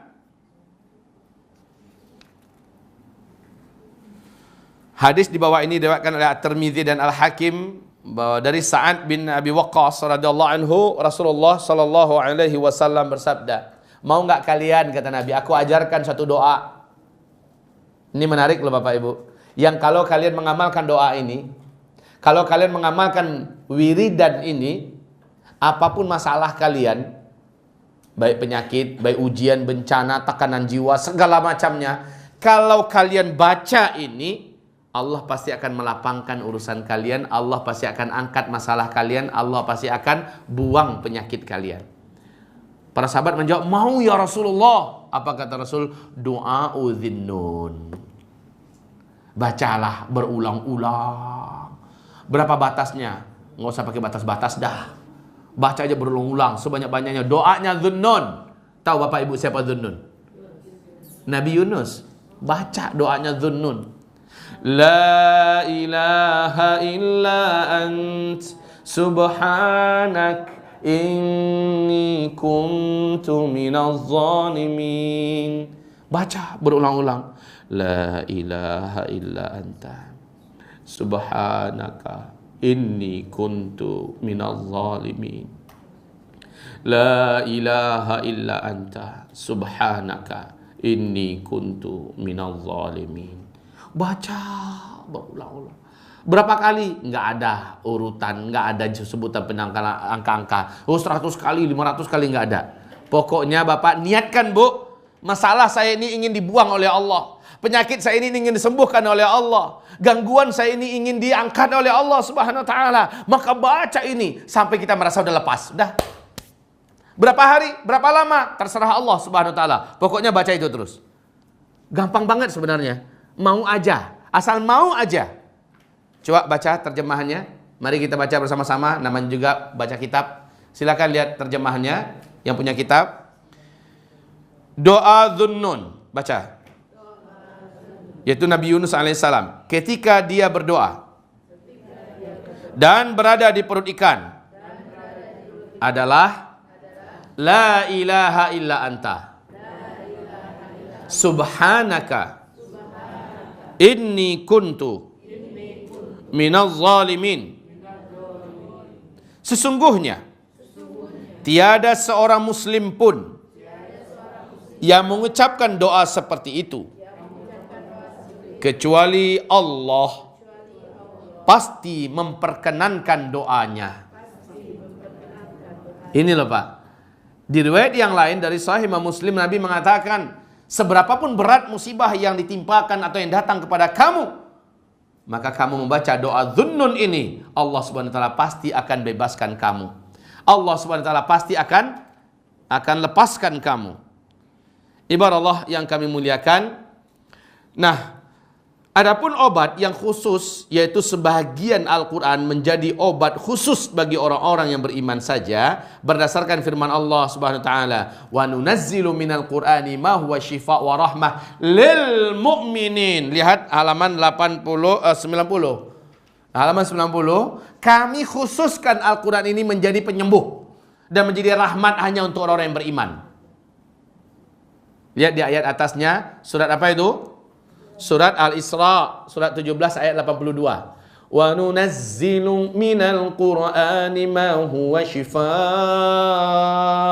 wa rahmatun lil mu'minin. Hanya untuk orang beriman menjadi rahmat Al-Quran ini. Hanya untuk orang beriman menjadi syifa. Ayat-ayat tertentu khusus untuk orang beriman saja. Orang kafir gimana? Enggak bisa. Orang musyrikin total seluruh ayat enggak akan diizinkan oleh Allah Subhanahu wa taala akan dapat menterapinya, orang musyrik. Orang kafir enggak bisa. Ustadz, itu terbukti Abu Sa'id Al-Khudri sudah menyembuhkan kepala suku yang dianya adalah kafir mutlak, belum muslim, ternyata sembuh, dia digigit ular. Kan dikatakan tadi bahwa ada beberapa ayat khusus yang hanya untuk orang-orang beriman yang akan Allah berikan kesembuhan. Dan ini harus syaratnya orang itu memang orang yang beriman. Baik. Di bawah penjelasan saya sudah ada tadi tentang penyakit obat psikis dan penyakit fisik. Kemudian Rasulullah SAW mengobati dengan Al-Quran. Tidak usah lagi saya ceritakan di sini. Hanya yang tidak bisa disembuhkan oleh apapun termasuk oleh Al-Quran adalah penyakit mati. Orang mati diruqyah terus hidup lagi, itu nggak akan terjadi itu Bapak Ibu. Penyakit tua, penyakit mati itu nggak akan bisa disembuhkan dengan apapun termasuk dengan Al-Quran. Datang kakek-kakek bongkok. Tapi Bu, di Malaysia Bu, terjadi Bu. Nenek-nenek datang bawa tongkat. Ya, sudah berat sekali. Padahal umurnya tidak begitu tua, paling baru 67 tahun. Tubuhnya agak tambun. Nenek itu datang dibawa oleh keluarganya. Ya. Intinya kita ruqyah. Pulangnya tongkatnya dilipat, Bu. Dan dia jalan. Normal, dia jalan normal. Bapak Ibu yang kami muliakan, tapi yang nenek itu tetap nenek. Bukan habis diruqyah langsung mudah keluar. Itu tidak akan pernah bisa. Ya, orang yang tua tidak akan pernah sembuh oleh obat apapun supaya dia jadi muda. Kemudian orang yang meninggal tidak akan bisa sembuh atau penyakit ini sudah pasti akan mengantarkannya kepada kematiannya, maka dia tidak akan sembuh oleh apapun saja. Dia tidak akan sembuh oleh apapun saja. Taib. Ini kisah tentang para sahabat dan salaf mengobati dengan Al-Quran. Tafadhol saja dibaca. Ya. Nah, terapi Al-Quran dan pendapat ilmiah. Sekarang kita lihat. Karena saya rasa kalau ini tidak kita bedah Pak, saya rasa Bapak Ibu mungkin tidak punya waktu untuk membacanya. Betul tidak? Apalagi melihat setebal ini. Udah lemes duluan lutut. You nak tolok dia baca setebal aku doang. Kalau orang Padang gitu katanya tuh, you nak tolok dia baca setebal aku doang. Saya nggak tahu di mana disediakan buku. Ini nih, tadi beliau yang bawain buku. Udah pesen. Oh, jadi sesuai pesanan. Siapa yang pesen aja. Berarti dipesan dulu ayahanda, ya. Dipesan dulu baru dapat. Baik. Nah, terapi Al-Quran dan pendapat ilmiah. Tafadhol, sama-sama dibuka halaman 95. Para ilmuwan di lembaga ilmu kedokteran Islam di Amerika, lah ini gak tanggung-tanggung. Kadang-kadang kita kalau udah dengar-dengar Amerikanya terasa canggih baru urusan itu ya. Para ilmuwan di lembaga ilmu kedokteran Islam di Amerika melakukan serangkaian eksperimen di laboratorium untuk membuktikan kekuatan penyembuhan dari ayat-ayat Al-Quran. Dengan berbagai eksperimen yang dilakukan itu, diharapkan dapat menjawab berbagai pertanyaan yang sering diajukan, yakni, apakah ayat-ayat Al-Quran itu mempunyai daya penyembuh? Ini, melalui eksperimen ini diuji cobakan. Apakah ayat Al-Quran mempunyai daya penyembuh? Kemudian, apakah pengaruhnya itu bersifat fisik atau psikis? Atau kedua-duanya sekaligus? A. Lihat, sejumlah peneliti di lembaga ilmu kedokteran Islam di Amerika tersebut mengatakan, pada penelitian tahap pertama membuktikan bahwa Al-Quran mempunyai pengaruh penenang pada 97%. Ini dulu yang pertama. Pengaruh penenang pada 97% percobaan yang dilakukan. Pengaruh itu terlihat pada bentuk perubahan fisiologis yang menunjukkan adanya penurunan derajat ketegangan sistem saraf otonom, ya, automatic nervous system. Pengamatan presisi derajat ketegangan sistem saraf otonom. Pengamatan presisi dengan komputer memberikan hasil yang jelas dan dapat dijadikan dasar sebagai indikasi adanya berbagai perubahan yang signifikan. Sejumlah percobaan berikutnya juga mengukuhkan adanya perbandingan hasil yang positif dengan persentase 65%. Berbagai pengulangan berikutnya juga menunjukkan hasil positif pada kekuatan daya sembuh Al-Quranul Karim. Walaupun dalam pengulangan itu diikuti dengan perubahan urutan dengan bacaan-bacaan lain selain Al-Quran, hasil penelitian tahap akhir ini semakin mengukuhkan hasil-hasil sebelumnya. Jadi diuji coba, Pak. Diuji coba dengan bacaan-bacaan yang lain, kayak di Mesir. Seorang doktor di Mesir menguji cobakan 5 pot bunga. 5 pot bunga. Yang masing-masing pot bunga itu tanahnya dari tempat yang sama, diberi pupuk yang sama, ya, lalu dijarakkan 10 meter masing-masingnya. Dijarakkan 10 meter. Ini pot bunga, pot bunga, pot bunga, pot bunga, 10 meter. Dikasih cahaya matahari, diberikan siram air. Tetapi hamba-hamba Allah yang kami muliakan, ditanami oleh biji-bijian yang dari satu tipe, satu kualitas yang sama ditanami. Coba lihat, 5 pot bunga ini diperdengarkan kepadanya yang pertama nyanyian-nyanyian, musik-musik. Ini di Mesir ya. Uji coba ini dilakukan seorang dokter di Mesir, ya. Yang satu lagi dibunyikan kepadanya carik pungkang. Tahu apa itu carik pungkang? Saya promosikan bahasa kami. Carik pungkang itu bahasa-bahasa jorok. Bercarut. Carut marut. Itu direkam, bahasa-bahasa jorok itu direkam dan didengarkan kepada pot bunga yang satu lagi ini. Carik pungkang itu. Apa tadi bahasanya, Pak? Carik pungkang. Ya, carut marut. Bahasa-bahasa yang tidak baik. Yang satu lagi, bahasa Arab murni. Ngomong saja dengan bahasa Arab yang fasih. Bahasa Arab yang fasih. Kayak membacakan kisah-kisah, tapi dengan bahasa Arab yang fasih. Kalau bahasa Arab yang fasih itu, Bu, orang yang ngerti bahasa Arab bisa nangis, Bu. Indah bahasa itu. Apalagi Al-Quran. Bagi yang ngerti, Masya Allah, indah sekali. Yang satu lagi pot bunga yang keempat, nggak didengarkan apa-apa. Dibiarkan saja secara alami, kayak biasa. Hanya disiram, dikasih pupuk, disiram dah, begitu. Yang kelima, didengarkan murattal Al-Quran. Uji coba ini dilakukan sebanyak 50 kali dan hasilnya selalu sama. Aneh. Yang biasa, yang nggak didengarkan apa-apa, hanya disirami, kemudian dibiarkan terkena cahaya matahari, ya, dikasih pupuk, biasalah normal, tumbuhnya normal dan biasa. Yang satu lagi Bapak Ibu, yang ada bahasa Arabnya, tumbuh 2 kali lipat. Lebih baik daripada yang tidak mendengarkan apa-apa. Tapi yang didengarkan musik tumbuh juga 2 kali lipat. Hanya saja daunnya, batangnya, segala macam itu agak sedikit ada keanehan. Ya. Kemudian yang pakai carut pungkang, yang carut marut tadi, tumbuh segera dia menguning, layu dan mati. Masya Allah ya, pengaruh suara ya. Pengaruh suara, pengaruh bacaan, frekuensi gelombang bacaan-bacaan itu, apa yang dibacakan itu mempunyai hawa negatif loh Pak. Kalau dia jelek, maka jeleklah yang akan dihasilkannya. Kemudian, subhanallah kaum muslimin, yang Al-Quran 180 derajat Celcius. Kalau kita pakai bahasa Celcius ya, berkali-kali lipat jauh lebih baik. Tumbuhnya lebih cepat, lebih kuat dan lebih sehat, lebih lama tahannya. Ini yang dengan Al-Quran. Bagaimana dampak bacaan Al-Quran ini? Masya Allah. Oleh karena itu Bapak Ibu, Al-Quran itu dibaca. Bukan berbisik-bisik begitu ya. Apalagi diam begini. Enggak.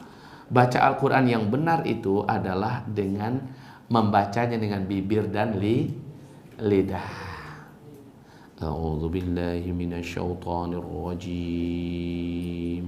Saat ibu membaca begitu, maaf Bu, coba ibu tutup kedua telinga Bapak Ibu. Coba tutup Pak telinganya. Bacakan a'udzubillah dan bismillah. Coba baca.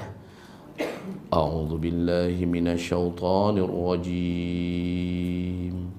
Bismillahirrahmanirrahim. Coba lakukan. Terasa nggak seluruh tubuh ibarat mendengarkannya? Terasa nggak? Dan itu dampaknya dahsyat loh Pak. Kalau Bapak teruskan, Alhamdulillahirabbil alamin. Seluruh tubuh menikmatinya. Seluruh tubuh merasakannya. Seluruh tubuh mendapatkan manfaatnya. Tapi kalau diam, apa?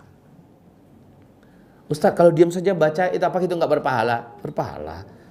Berpahala. Tapi hasilnya tidak. Kalau harusnya kita dapat 100%, ngapain? Juga cuma 55%, 10%, kan rugi. Makanya baca Quran itu ya dengan jahar. Kalau ibu sesuai dengan adabnya, jangan sampai terdengar oleh orang-orang sekitarnya. Cukup dia saja mendengar. Ya kayak tadi. Bismillahirrahmanirrahim. Alhamdulillah. Kalau dia sendirian, Alhamdulillahirabbil alamin. Cukup. Bapak-bapak, bacalah dengan suara jahar kayak orang memimpin sholat. Alhamdulillahirabbil alamin, arrahmanirrahim, maliki yaumiddin, iyyaka na'budu wa iyyaka nasta'in. Baca Pak dengan suara jahar. Lihat hasilnya, Masya Allah. Saya tidak berlebih-lebihan.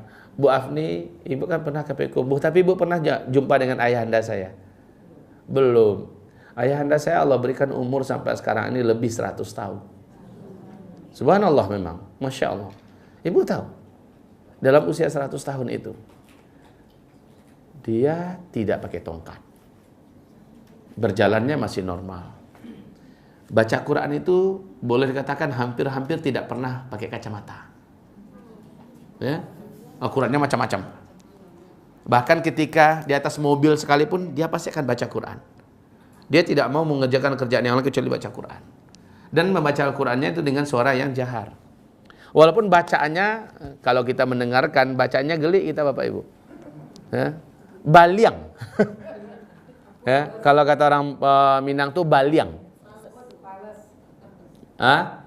Iya, tajwidnya nggak tepat, tahsinnya jauh ya. Diajarin pun gimana juga yang namanya udah jadi batuang gitu kan. Udah jadi betung. Ya, ibarat bambu udah tua gitu, udah nggak bisa lagi dibentuk. Akan kembali lagi bacanya seperti itu. Tapi dia menikmati ini sejak saya mulai mengenal dunia. Saya sudah sering mendengar dia baca Quran. Dia itu pembaca Al-Quran sejati. Semoga Allah mencintainya. Semoga Allah beri rahmat untuknya. Semoga Allah wafatkan ia sedang beribadah kepada Allah Subhanahu wa taala. Jadi Bapak Ibu, luar biasa. Yang namanya penyakit jauh dari beliau itu jauh. Dampak Al-Quran ketika dibaca kepada fisik, Masya Allah. Ketika Al-Quran dibacakan kepada tubuh kita, kepada orang lain, dampaknya akan menghidupkan saraf-sarafnya yang mati. Akan memperbaiki bagian-bagian tubuhnya yang rusak. Al-Quran ini dahsyat. Akan menjadikan sirkulasi darahnya yang mampet, yang tersumbat, yang segala macamnya akan menjadi lancar. Saya sudah ceritakan, baca dalam kitab yang ditulis oleh Syekh Dr. Muhammad Al-Arifi, ya, bagaimana beliau menceritakan tentang orang yang divonis mati besok pagi karena jantungnya sudah melemah sekali, nggak kuat lagi memompa, sementara darahnya mengental, ya kan? Kata dokter paling lama nih besok pagi. Akhirnya seluruh keluarganya ngumpul. Nah, ada di antara keluarganya itu yang rajin bacain Al-Quran di depan saudaranya yang akan meninggal ini. Bacain, semalaman suntuk dia bacakan sampai dia tertidur, ya. Besok paginya dokter heran, kenapa? Di komputer itu nampak bagaimana jantungnya, bagaimana denyut jantungnya, bagaimana darahnya. Kaget dokter. Apa yang kalian kasih sama pasien saya ini? Kalian lakukan apa kepadanya? Pada keluarga mengatakan nggak ada apa-apa. Ini coba kalian lihat, jantungnya sudah mulai kenceng, ya, mengarah pada normal. Sirkulasi darahnya menjadi encer, jadi lancar. Apa yang kalian lakukan? Kata mereka, nggak ada. Kami tidak memberikan kepadanya apapun. Kami tidak menyuntikkan apapun. Kami memang tidak melakukan. Kami hanya datang kemari untuk ikut melepasnya. Tapi sebentar, tadi malam tuh yang tidur itu, ya, membacakan Al-Quran sepanjang malam untuknya. Nah, ini dia. Kata dokter, coba ulangi kembali. Kemudian diulangi baca Al-Quran. Dokter tuh perhatikan, makin bagus jantungnya. Kata dokter, ini dia penyebabnya. Coba lihat Pak, subhanallah, Al-Quran. Subhanallah, Al-Quran. Maka sekali lagi hamba-hamba Allah yang kami muliakan, benar yang apa yang dikatakan secara ilmiah, eksperimen yang dilakukan terhadap beberapa pasien, bukan 1, 2, bukan 10, 20, ratusan pasien yang dites, ya, ternyata mereka mengalami dampak positif 97%. Minimal itu paling sedikit itu adalah 65% berhasil pada orang-orang yang, coba lihat, subhanallah. Kembali lagi kaum muslimin, saya bacakan ini Pak, karena saya ragu Bapak Ibu akan mau bacanya. Betul Pak, betul? Kalau ini sudah dilepas nih, pengajian udah bubar, saya ragu Bapak Ibu akan meneruskan membacanya. Tapi ada juga 1, 2 yang mungkin antara ibu yang penasaran, jiwa insting hubbul istitla' itu muncul, dia baca. Ini baru mantap. Dia termasuk orang yang paling berhasil nanti insya Allah bagaimana menyembuhkan berbagai macam penyakit-penyakitnya yang ada dengan Al-Quran. B, lihat yang B. Pada tahun 1979, diadakan sebuah simposium di sebuah lembaga penyiaran radio Inggris untuk membicarakan tema ini, yang diikuti oleh para pakar, peneliti, dan pasien.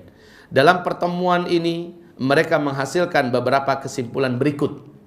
Masya Allah. Tahun 1979. Apa? Tidak mungkin menerapkan parameter fisik dan ilmiah yang sangat terbatas ini terhadap semua perkara pengetahuan yang bersumber dari kalam ilahi yang begitu luas. Kesimpulan ini didapatkan setelah membahas mengenai ruh, manusia, jin, dan setan di dalam Al-Quran Al-Karim. Berikutnya, adanya keberadaan yang bersifat non-material, yakni ruh.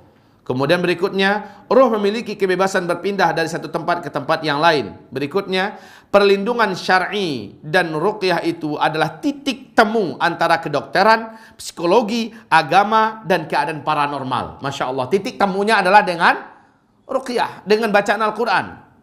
Kemudian, jadi yang ideal itu bagaimana? Minum obat dan terapi dengan ruqyah Al-Quran. Itu titik temunya adalah di Al-Qurannya itu. Al-Quran menjembatani dengan sempurna. Kalau kita dibekam Pak, kalau kita minum obat madu, herbal, habas sauda dan lainnya, tapi ruqyah jalan, maka titik temunya ada pada Al-Quran itu. Masya Allah. Ya, lanjut. Panorama ambivalensi atau duality, itu dua perasaan yang saling bertentangan, dan skizofrenia, berkepribadian membelah dalam bidang ilmu kedokteran atau jiwa, psikiatri, penyebutan setan dan jin pada agama-agama samawi, krisis kejiwaan yang parah dan kegelisahan yang sangat anxiety, itu tidak menghalangi manusia dari pemikiran adanya ruh jahat dan ruh yang baik. Jadi adanya dua kepribadian itu, Bu. Kita temukan nggak ada teman-teman kita yang punya dua kepribadian? Kadang dia baik banget, kadang dia jahat banget. Perubahannya itu kadang-kadang berpindah dan begitu cepat. Kalau itu ada ditemukan, ketahuilah itu adalah pengaruh sedang berebutan dengan bangsa jin. Jin setan yang sedang ingin menguasai jiwa kita, sementara nafsul mutmainah kita ingin menguasai dirinya. Ada perebutan. Kadang-kadang kita baik. Saya pernah nelpon orang, Pak. Dan ini terjadi beberapa bulan. Nelpon orang. Kadang-kadang orang ini mengarah kepada kata-kata yang tidak baik. Saya katakan, ini pasti bukan si Fulan yang ngomong. Maksudnya namanya dia saya sebut. Anggaplah namanya adalah Fulan. Fulan, saya ingin bicara dengan kamu. Kamu yang saya ajak bicara, bukan dengan bukan kamu. Langsung dia bicara, iya Ustadz. Kayak sadar dia, Masya Allah. Ya, ketika saya bicara, lalu tiba-tiba keluar lagi kata-katanya yang tidak baik. Bukan kamu yang saya ajak bicara. Yang saya ajak kamu bicara Fulan. Iya ya Ustadz, iya saya ini Ustadz. Coba dua kepribadian. Itu udah mulai tingkat parahnya itu Bapak. Ya, udah mulai tingkat parahnya.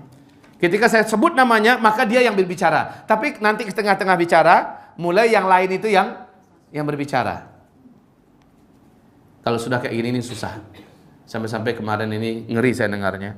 Seorang anak sekolah usia 9 tahun, masih sekolah, ditemukan meninggal dunia dalam keadaan mengerikan. Bibirnya habis.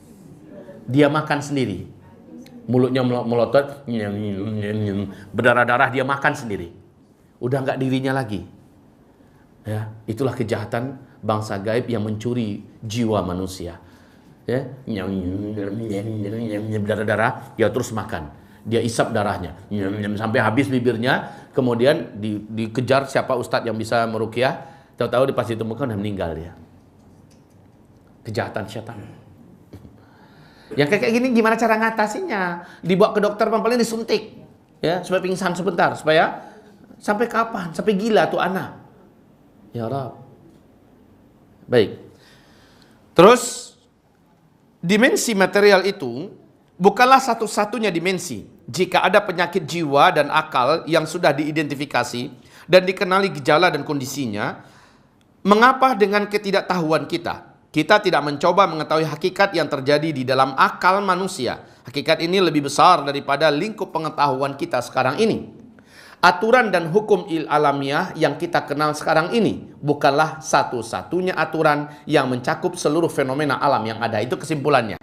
Jadi dalam pertemuan 1979 itu adanya angkat tangan para medis dan para ahli dunia bahwa tidak semuanya bisa dicerna dengan akal. Ada hal-hal yang tidak bisa ditembus dengan akal. Dan Al-Quran mengungkapkan itu. Al-Quran mengungkapkan itu. Nah, taib hamba-hamba Allah yang kami muliakan, setelah kita ini mendengar, harusnya bertambah keyakinan kita bahwa berobat dengan Al-Quran ini adalah sesuatu yang wajib. Sesuatu yang wajib. Tidak meloncat kepada obat-obatan apapun kecuali mengutamakan pengobatan dengan Al-Quran. Maaf ini, kalau masih terdengar hari ini di antara Bapak Ibu ada yang masih tega, sikit-sikit operasi, larikan dengan operasi. Dengarkan apa nasihat para ahli medis, operasi-operasi atau yang arahnya kepada penyakit yang berat, ya.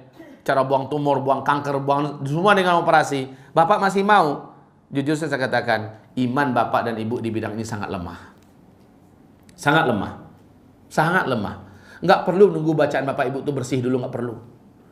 Salah seorang wanita yang sekarang sudah menjadi ahli terapi ruqyah, wanita, muda lagi masih. Tumor ganas di ketiaknya sebesar bola kasti. Jadi udah tersumbat, udah terhalang. Tangannya itu udah seperti ini.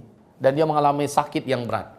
Dia mengikuti acara training selama 2 hari, training rehab hati Qurani. Setelah mengikuti acara training, lalu dia nggak pandai baca Quran. Sementara dia harus melakukan sendiri. Dia harus melakukan, kan nggak mungkin kan kami yang menterapinya sambil mengusap ketiaknya, kan nggak mungkin kan? Ya. Jadi diajarkan kepadanya bagaimana cara menterapi sendiri. Subhanallah kaum muslimin, tidak sulit. Dia membaca Al-Quran ke telapak tangannya dan dia usap-usapkan. Asal dari waktu dibaca Al-Quran dia usap-usapkan. Tapi tahu enggak Bapak Ibu, karena dia nggak pandai baca Quran, yang dilakukannya unik. Bacaan-bacaan Al-Quran di murattal, diulang-ulangnya dan ditulisnya pakai bahasa Indonesia, bahasa Latin istilahnya ya. Dia tulis pakai itu. Lalu dia membaca dengan cara itu.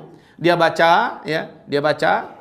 Kemudian dia embuskan, dia usapkannya kemari. Dia niatkan seperti itu terus. Dia baca berapa lama Bu? 4 bulan. Dia rutin melakukan tiap hari. 4 bulan. Lalu menurut testimoninya berubah menjadi sebesar kelereng. Ya, berasurannya ada, membesar sebesar kelereng. Terus dia teruskan sampai hilang, sampai betul-betul hilang. Subhanallah, barulah setelah itu dia belajar baca Quran. Belajar dari Iqra.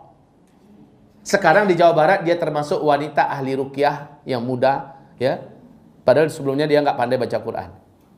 Subhanallah, bagaimana Al-Quran memberikan keajaiban syifa yang sempurna. Luar biasa Bapak Ibu. Nggak perlu pakai sayat-sayat. Putuskan, ya, buang. Kemudian bibitnya masih ada, biang pelakunya masih ada. Kalau nggak disterilkan, kalau nggak dibersihkan, dinetralkan dengan Al-Quran, dia akan pindah kemana-mana. Itu yang saya maksud bahwa kembalilah kepada syifa minallah. Ya'ni bi qiraatil Quran. Enggak sulit, Bu. Enggak sulit. Sekali lagi enggak sulit. Yang sulit itu adalah ngatasin malas kita. Itu yang paling benar itu. Malas. Maunya menyerahkan ke orang, tolong dong ruqyahin. Padahal kita sendiri mau, kita sendiri bisa. Enggak sulit. Ya. Ada pertanyaan yang mau bertanya? Ya, silakan. Sebentar, di sini di halaman 97 nanti aturan berobat dengan Al-Quran ya. Nah, pelajaran kita ke bawah ini sudah mulai masuk kepada poin kita yang benar. Aturan berobat dengan Al-Quran, berikutnya syarat-syarat terapis yang paling penting. Jadi kalau kita mau menjadi penterapis dengan Al-Quran, ini syarat-syaratnya. Silakan Bu. Assalamualaikum warahmatullahi wabarakatuh. Assalamualaikum warahmatullahi wabarakatuh. Yang pertama, pertanyaan saya, apakah dalam pengobatan itu ada waktunya, misalnya setelah sholat atau kapan? Yang pertama. Yang kedua, bisa kalau misalnya kita meruqyah diri kita tapi dengan mendengarkan murotal. Jadi tadi kan sepertinya kita misalnya diam terus dibacain ayat Al-Quran, tapi kalau ini murotal yang membacain kita, terus kita ini hanya diam terus dan membiarkan itu ayat-ayat Al-Quran itu masuk gitu. Nah itu gimana Pak Ustaz? Bisa nggak dengan murotal atau lebih afdal dengan orang yang langsung membacakannya? Ya. Assalamualaikum warahmatullahi wabarakatuh. Waalaikumsalam. Inilah dia keajaiban syifa dengan Islam ya. Keajaiban syifa dengan Islam ajaib sekali. Bapak Ibu, kalau berobat dengan obat-obatan medis, dia kasih obat kan, ada jamnya, ada takarannya. Nggak boleh overdosis dan nggak boleh melanggar daripada peraturan yang telah ditetapkan. Betul? Beda kalau pengobatan dengan Al-Quran. Pengobatan Al-Quran makin sering dibuat Bu, makin banyak dosisnya, makin cepat kerjanya. Jadi nggak ada cerita lepas sholat, sebelum sholat, nanti enggak. Kapanpun Bapak Ibu yang melakukan, niatkan ibadah dan niatkan mendapatkan kesembuhan dari Allah, pasti. Makin banyak dilakukan, makin sering dilakukan, makin cepat. Insya Allah. Yang pasti Bapak Ibu makin besar pahalanya. Betul enggak? Ya. Lah kalau obat-obatan yang ada, kita tergantung dengan dokter. Kita tergantung dengan kemampuan finansial. Dan kita juga diikat dengan aturan-aturan mengkonsumsi obat-obatan itu. Kalau berlebih terjadi overdosis, terjadilah efek samping ini yang itu segala macamnya. Kalau Al-Quran enggak, Bu, makin sering makin berpahala besar, makin cepat dan makin nampak hasilnya dalam waktu cepat, insyaallah taala. Yang kedua, maaf tadi Ibu yang kedua apa? Murattal ya. Beda ya, beda. Murattal yang khusus ruqyah dengan murattal biasa itu beda hasilnya. Dan jauh lebih beda kalau kita sendiri yang membacakan untuk diri kita. Tapi berhasil nggak? Insya Allah tiga-tiganya berhasil. Hanya bedanya jelas. Kalau ini Pak, Bu, saya punya tembak. Saya punya tembak ikan. Saya arahkan ke sungai. Sungainya yang memang ada ikannya. Saya bidik dengan fokus. Saya tembakkan. Peluang kena agak lebih besar daripada tidak saya arahkan ke ikan. Betul nggak? Udah pasti. Saya arahkan ke sungai tapi sembarangan ngacak. Saya nggak tahu ikannya di mana. Saya tembakkan. Nah, ketika saya meniatkan itu dan saya arahkan ke sana, peluangnya kena itu ada. Karena memang arahnya ke situ. Pelurunya ada, tembaknya bagus, kemudian saya arahkan ke tempat yang benar. Saya umpamakan ini dengan Al-Quran. Al-Quran Syekh Sudes membaca lalu direkam dalam bentuk murattal. Syekh Sudes meniatkan untuk menyerang jin dan setan enggak? Syekh Sudes meniatkan untuk penyembuhan penyakit enggak? Niat itu membedakan orang loh. Ya. Ketika kita mendengarkan, dampaknya kepada kita jelas kita berpahala karena mendengarkan Al-Quran. Ya. Tetapi apakah menyembuhkan penyakit kita? Ya kita niatkan, cuma yang dia tidak meniatkan. Dia yang baca tidak meniatkan untuk itu. Jadi yang bagus itu bagaimana? Syekh kita ini ada yang membacakan murattal khusus untuk ruqyah. Nah, dapatkan yang itu karena dia pasang niat itu. Ketika dia membacakan Al-Quran, niatnya, ya Rabb, siapapun yang mendengarkan ini, siapapun ya Rabb, yang dia ada penyakit, sembuhkanlah dengan ayat-ayat yang hamba bacakan ini. Maka dia mulai membaca. Itulah murattal ruqyah. Murattal ruqyah ini bagus Bu, dengarkan silakan. Tapi dampaknya sekali lagi saya katakan akan lebih hebat kalau kita sendiri yang membacakannya. Getaran dari bacaan kita ini langsung menggetarkan ke tubuh kita. A'udzu billahi minasyaitonir rajim. Bismillahirrahmanirrahim. Kita baca, tubuh kita bergetar dengan bacaan ini. Keluar dari tenggorokan kita, bibir kita bergerak, seluruhnya menyimak, ya. Seluruhnya akan cepat merespon dengan lebih hebat daripada dibacakan oleh orang lain. Faham Bapak Ibu? Nah, jadi ada nggak dampaknya semua? Ada, tetapi ada yang lebih lemah, ada yang kuat sedikit, ada yang sangat kuat. Ya, kalau mau lebih cepat, dosis tinggi, yaitu bacakan sendiri. Ya, taib. Ada lagi? Sebentar Bunda, ini dulu. Ya. Menanggapi pertanyaan apakah kalau kami perempuan harus dalam keadaan menutup aurat dan berwudu atau boleh?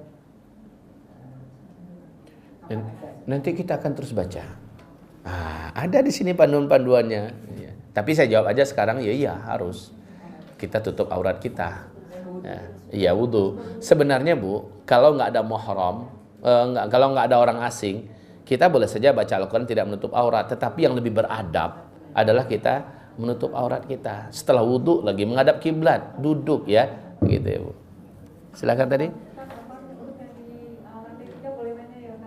Oh boleh. Iya silakan. Bunda tadi nanyakan apa?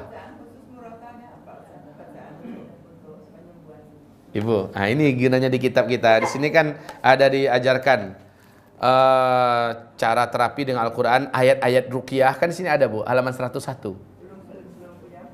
Iya. Ibu pesan aja nanti ya. Ibu pesan aja nanti. Halaman 101 ya. Kemudian surat-surat yang menyakiti setan yang durhaka, ayat-ayat azab ya, ayat-ayat obat syifa itu ada semua tuh Bu, dari ayat 101, halaman 101. Makanya saya katakan, saya rekomendasikan ini kitab. Taib ya. Nanti kita akan sampai ke situ loh Bu. Silakan. Oh ya, di bawah dulu ya. Waalaikumsalam. Tafadhol.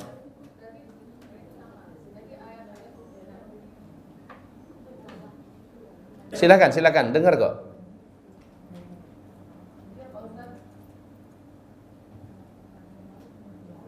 Iya, silakan terus. Ya Pak Ustaz, jadi ayat-ayat khusus yang diberikan untuk orang-orang mukminin nanti ada di sini Pak? Ada. Iya, insyaallah.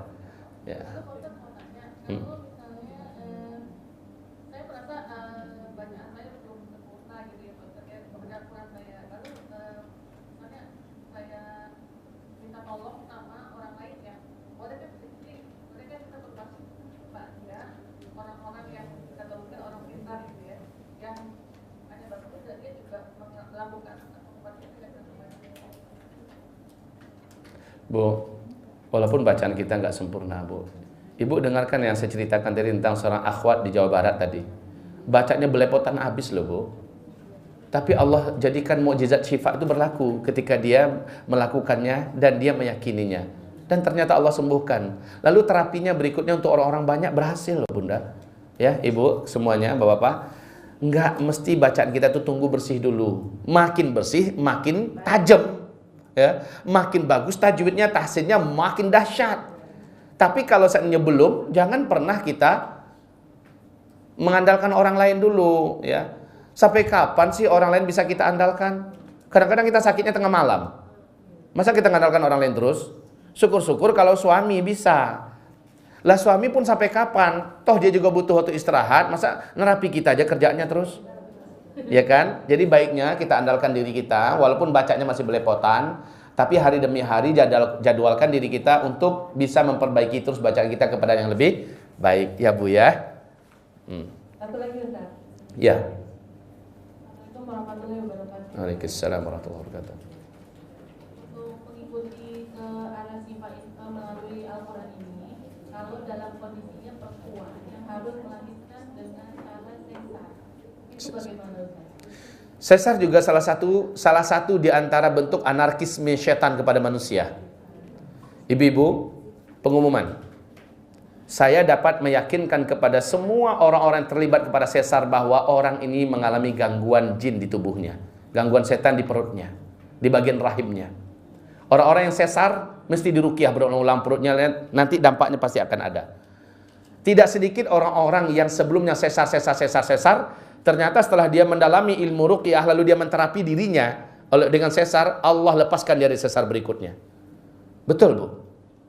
Nah, orang-orang yang kena sesar, bahkan istri saya sendiri mengatakan, dah ada bisikan yang sangat kuat di telinga ini, hanya dia yang mampu dengar. Dia cerita ke saya nih, hanya saya yang bisa dengar katanya. Sesar, berteriak di telinga, sesar, kamu harus sesar. Dan itu memberikan kekuatan untuk minta disesar. Dan itu berdampak kepada terjadi dari bukaan 6 ke bukaan 5, ke bukaan 4. Subhanallah, malah mundur Pak. Itu kejahatan setan loh. Kemudian istri saya yang satu lagi, nah ini. Oh iya. Ibunda aja yang baru dengar. Nah, ini satu dunia udah dengar. Istri saya yang satu lagi meruqyah istri saya yang terancam sesar ini, diruqyahnya perutnya, ya. Pakai telapak tangannya aja sambil bacakan ayat Allah Subhanahu wa taala. Tahu enggak, Bu? Tahu tidak? Tadi di klinik rumah bersalin An-Nisa di Payakumbuh dikatakan oleh dokter ketubannya sudah keruh. Anak stres berat. Si ibu mengalami tekanan darah tinggi. Lah ini faktor kematian nggak semua ini? Untuk anak yang melahirkan? Iya. Kata dokter wajib disesar. Jika tidak, saya tidak menjamin nyawa ibu dan anak ini akan selamat. Dan memang istri saya ini mendengarkan teriakan yang kuat sekali dan itu macam kena hipnotis dia. Sesar. Suara itu jelas betul terdengar di telinganya. Sesar. Ya, Bu. Saya sedang di Mekah. Saya sampaikan pada istri saya yang satu lagi, Aisyah, tolong ruqyah adikmu. Iya dah katanya. Dibawa ke Bukit Tinggi. Ini Payakumbuh loh ya. Dibawa di Bukit Tinggi, sepanjang jalan itu dia ruqyah. Dengan Ibu Dokter Armaina. Jadi saya katakan, kalaupun terpaksa harus wanita yang tangani. Nah, Ibu Dokter ini kan perempuan yang dilarikan ke Bukit Tinggi. Sepanjang jalan diruqyah terus oleh istri saya, Aisyah, ini adiknya, Fatimah. Oh, udah saya sebut namanya. Ya, nggak apa-apa. Udah tahu ya. Diruqyah, ayo. Ini ada indahnya loh, indah sekali. Sampai ke Bukit Tinggi. Diperiksa oleh dokter Armaina. Apa kata dokter Armaina? Anaknya dalam keadaan siap dan tenang. Ketubannya bersih. Tadi kotor, ya. Kemudian kondisi ibu darahnya normal. Subhanallah. Sepanjang jalan hanya 45 menit, ya. Diruqyah oleh istri saya 45 menit. Sampai di sana kata dokter ini bisa melahirkan normal. Masya Allah. Ditelepon Dr. Zulhanif oleh istri saya, oleh Aisyah. Ditelepon Dr. Zulhanif. Dia adalah seorang dokter spesialis kandungan dan bahkan memang ahli di bidang sesar juga. Beliau mengatakan kalau begitu kondisinya tenang sajalah, ini bisa melahirkan normal. Coba lihat, rata-rata Bu, kejahatan daripada setan itu ada pada sesar. Maaf, orang-orang yang kena sesar maksud saya adalah kejahatan setan. Memang secara medisnya ada. Oh, anaknya sungsang, oh anaknya kelilit, tali pusar, macam-macam lah bahasa-bahasa yang secara medis dokter nggak salah, dokter benar. Ingin menyelamatkan caranya salah satunya sesar. Cuma dampak sesar ini loh ke belakangnya. Orang-orang yang kena sesar itu rata-rata Bu akan mengalami perubahan yang sangat tidak baik untuk tubuhnya. Kadang-kadang ada yang ingatannya menjadi lemah setelah itu. Kadang-kadang ada yang matanya menjadi tidak terang, ada yang tangannya menjadi lemah, pokoknya secara permanen tubuhnya mengalami hal yang tidak baik ke depannya setelah dia sesar. Baik. Di Jakarta seorang bapak yang ekonominya menengah ke bawah, istrinya sedang hamil berat, justru akan melahirkan, tapi sungsang anaknya. Dilihatkan di USG 4 dimensi, ya, anaknya sungsang, lehernya juga kebelit, tali pusar. Dokter mengatakan jika tidak disesar, maka peluang selamat istrimu dan anakmu kecil. Dokter mengatakan sekarang saatnya. Apa kata si bapak, si suami? Dokter, izinkan saya ingin bacakan dulu beberapa ayat Allah ke perut istri saya. Kata dokter, silahkan, tapi jangan lama-lama, karena waktu saya juga tidak banyak yang lain yang harus saya urus. Siap dokter. Di dalam udah standby tuh untuk operasi. Semua pegawainya udah siap, orang-orang yang akan, semuanya udah siap. Bapak itu meruqyah. Persis dengan kita ajarkan. Telapak tangannya dengan perut bulat istrinya itu, dia pusingkan seperti ini, dia putar sambil membacakan Al-Fatihah. 7 kali saja dia bacakan Al-Fatihah, terus ditiup. Dia bacakan, ditiup lagi, ya. Begitulah kemampuannya baru yang ada. Kemudian, dok, bisa saya melihat, dok, gimana sekarang hasilnya? Kalau masih seperti itu, ya silahkan disesar. Dilihat dokter geleng-geleng kepala, matanya terbelotot, ya. Ini nggak mungkin. Orang lain mengatakan, Masya Allah, Masya Allah. Kenapa? Itu tali pusar yang tadi melilit lehernya udah nggak ada. Posisi anak yang tadi sungsang udah siap di pinggul. Jadi bisa melahirkan normal, lahir normal. Allahu Akbar. Allahu Akbar. Baik, bidan Emma. Bidan Emma, dia punya pasien. Bidan Emma di Bekasi. Dia punya pasien. Pasien itu mengalami sakit di perutnya yang dahsyat. Ya, nggak normal. Dan suaminya itu suka marah-marah kepada istrinya yang lagi sakit itu. Padahal lagi hamil ya. Ketika dicek di USG, terkejut bidan itu. Kenapa? Bidan ini adalah wanita yang solehah. Dia penulis buku melahirkan tanpa rasa sakit. Asal disesuaikan dengan cara sunnah Rasul. Ya. Dia mengatakan, wallahi, ini pemandangan yang sangat aneh katanya. Ketika di USG, bayinya itu dia lihat seperti ada satu makhluk kecil yang sedang menokok-nokok. Di USG itu nampak tuh. Kayak di toko-toko begitu. Itu yang menjadikan dia sakit. Lalu ibu ini berkata, ketika ditanya oleh pasien, gimana bidan? Saya nggak apa-apa. Cara menenangkannya, ibu nggak apa-apa. Tapi ibu mau nggak kalau seandainya supaya ibu bisa tenang, saya bacakan ayat Al-Quran ke perut ibu. Gitu loh, kata bidan Emma ini. Ini bidan ini cerita ketika kami undang Dr. Nur Hadi, SPOG dari Riau, bidan Emma dari Bekasi, ada siapa lagi? Itu di GOR kita adakan acara besar loh itu, ya. Bagaimana bisa melahirkan dengan tanpa rasa sakit, itu loh temanya. Nah, bidan ini menceritakan pengalaman, Masya Allah. Bu, kemudian dia tanya, sejak kapan suami ibu mulai marah-marah? Sejak saya hamil katanya. Nah, sejak hamil suaminya mulai marah-marah sampai sekarang. Hah? Ya, di dalam itu perutnya anak manusia. Yang nyakitin itu jelas adalah bangsa jin. Oke, diruqyah. Tapi wajib hadir waktu meruqyah itu suami istri. Ketika diruqyah, suaminya bergetar, si istri juga mengalami gerakan yang sangat tidak normal, ya. Terus diruqyah sampai pada akhirnya istri ini tenang, lalu suaminya juga tenang. Dicek kembali, sudah nggak ada lagi yang nongkok itu. Ditanyakan perutnya gimana? Sudah enakan. Besok dia datang lagi, gimana sekarang? Karena disuruh datang tuh dalam 1 minggu, sudah datang terus, ya. Terus diruqyah supaya nggak datang lagi pengganggu itu. Aman, alhamdulillah bunda, bidan sudah enak. Coba bayangkan, adanya kejahatan syaitan. Taib hamba-hamba Allah tentang sesar. Itu aja. Orang-orang yang kena sesar boleh saya katakan positif di dalam perutnya, di pembuluh-pembuluh darahnya, ya, di rahimnya sudah ada gangguan makhluk gaib itu. Usir mereka dengan ayat-ayat Al-Quran yang dibacakan pada air, dibacakan pada zam-zam, dibacakan pada zaitun, dibacakan pada madu dan sebagainya, minum. Ya, atau cukup dengan perut itu, bacakan. Ya, silakan ada pertanyaan yang lain? Ya Pak. Sebentar Ibu, yang Bapak dulu, sebentar. Assalamualaikum warahmatullahi wabarakatuh. Waalaikumsalam. Nah, berkaitan tentang ruqyah.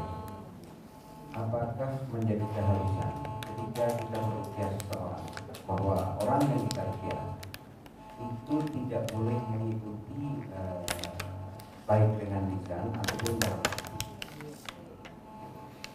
Ya. Terima kasih. Wassalamualaikum warahmatullahi wabarakatuh. Waalaikumsalam warahmatullahi wabarakatuh. Adabnya saja di dalam surat Al-A'raf ayat 121. Di surat Al-A'raf ayat 121. Adabnya aja. Idza quri'al Qur'anu fastami'u lahu wa ansitu. Ya kan? Wa ansitu. Idza apabila quri'a dibacakan orang kepada kamu Al-Quran, fastami'u lahu, hendaklah kalian semua dengarkan fokus kepadanya. Wa ansitu, dan diamlah kamu. Tidak boleh bibir ini ikut bergerak, lidah ikut bergerak. Kalau hati mengikuti gimana? Kalau seandainya sulit betul, ya biarkan saja hati mengalir. Tetapi yang paling bagus itu fokus, dengarkan saja, dengarkan saja. Karena pesan Allah berikutnya di ayat ini, la'allakum turhamun, semoga kamu diberi rahmat. Jadi kita dapat pahala. Yang kita inginkan dari Allah adalah rahmat syifa, rahmat kesembuhan. Itu terjadi, Pak, kalau kita diam dan dengarkan baik-baik. Gitu ya, Pak ya. Kalau kita diam dan mendengarkan baik-baik. Silahkan Ibu yang di bawah, cukup Pak? Assalamualaikum. Sebentar Bu, ini ada sedikit lagi ya. Kalau yang kebetulan, maaf nih, misalnya yang kita rukyah ini bandel, dia nggak mau, atau kita merukyah orang yang gila tadi. Orang yang gila kan mungkin kita tidak bisa berkomunikasi, supaya dia diam, nggak usah ngikutin, nggak usah baik secara lisan ataupun ini. Jadi itu tadi. Saran saya untuk orang yang gila, kalau orang nggak mau nggak usah dirukyah ya. Kalau orang nggak mau jangan dirukyah. Dia nggak mau dalam artian dia menentang. Dia nggak percaya Al-Quran dapat mengembalikan keadaan kepada yang lebih baik, menyembuhkan. Dia nggak percaya, nggak usah dirukyah. Berarti dia tidak mau. Allah tidak akan mau kepada yang tidak mau. Wa ma tasyaun illa ayyasha'allahu rabbul alamin. Ya, kalau kamu mau barulah Allah mau. Kalau kamu tidak mau, Allah juga tidak mau. Kamu nggak mau ya udah, saya juga nggak akan beri. Jadi kalau dia mau Pak, baru kita ini kan. Nah, orang gila lemahkan dulu jin dan setan yang ada di tubuhnya. Caranya gimana? Kurangi sedikit makannya, kurangi sedikit minumnya, berangsur terus dikurangi mengarah kepada puasa. Terapkan kepadanya, kurangi makan, kurangi minum, lalu dengarkan muratal ruqyah, dengarkan siang malam 24 jam. Niatkan, ya Rabb, hamba hidupkan ini untuk menyerang pengganggu gaib dan setan-setan yang ada di tubuh saudara kami ini. Hidupkan muratal 24 jam. 24 jam, Pak. Setelah itu Bapak Ibu yang kami muliakan, apapun yang diberikan kepadanya berupa minuman yang sudah dibacakan ayat Allah, ayat ruqyah kepadanya, ya. Minuman, makanannya, makan bubur kayak makan apa juga diruqyah terlebih dahulu. Biarkan setan itu merasa lemah. Kalau sudah lemah baru kita yang meruqyah langsung. Merasa lemahnya apa? Udah mulai ada kesadarannya sedikit, Pak, ya. Barulah kita yang meruqyahnya langsung. Gitu ya, Pak ya. Silakan Ibu yang di bawah. Assalamualaikum Ustaz. Waalaikumsalam warahmatullahi wabarakatuh. Afwan Ustaz, Ya. keluar daripada tema. Waduh. Kami mendengar hari tanggal 15 ada daurah di Mespemda Padang Balairu. Ya. Bagaimana kalau seandainya kami mau mengikuti daurah itu harus menghubungi dengan siapa? Betul. Ada daurah memang di hotel kalau nggak salah itu ya. Hotel dari jam 2 sore sampai Isya kalau nggak salah. Kalau memang Bapak Ibu ingin bergabung, hubungi saja panitianya, karena itu memang mendaftar ya. Mendaftar. Dan ada juga biaya kalau nggak salah, biaya untuk makan aja kalau nggak salah itu. Nggak tahu saya berapa saya nggak ngerti. Saya nggak tahu mengenal tentang masalah biaya-biaya segala macamnya. Cuma memang ada acara itu dan saya udah CC dengannya tanggal 15. Temanya adalah bahas tuntas tentang masalah akhir zaman, ya, persiapan dan amalan. Itu memang temanya di situ. Silahkan mendaftar. Kalau nggak salah ruangannya cukup untuk berapa? 400 atau 500 saya nggak tahu ya. Silahkan. Gitu aja Bu ya. Panitianya coba Ibu kontak. Ya, nomor berikut ini silahkan ditulis.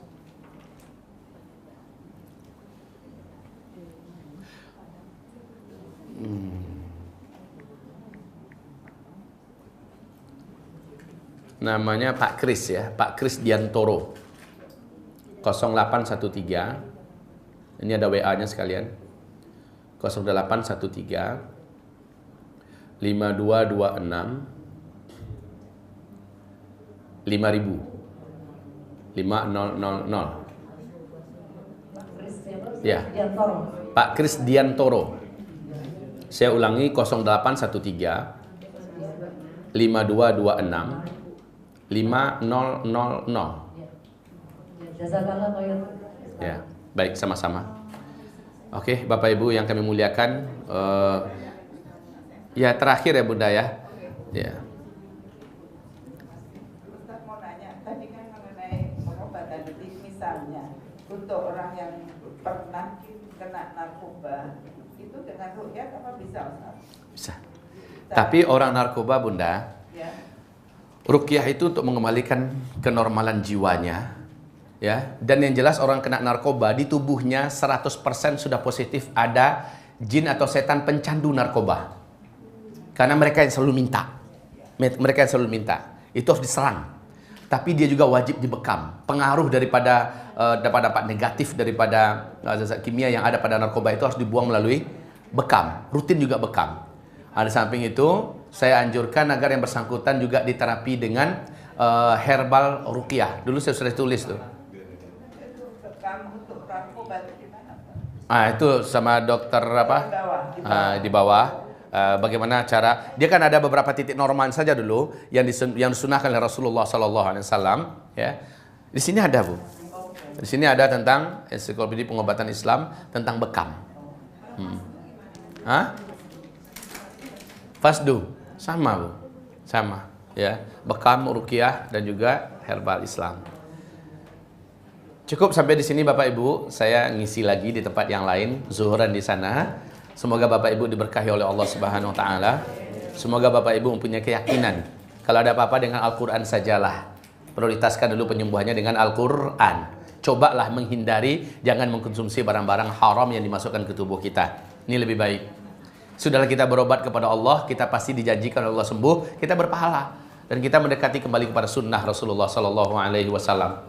Mari kita akhiri dengan istighfar. Astaghfirullah, astaghfirullah, astaghfirullah. Subhanakallahumma bihamdika asyhadu an la ilaha illa anta astaghfiruka wa atubu ilaik. Wassalamualaikum warahmatullahi wabarakatuh.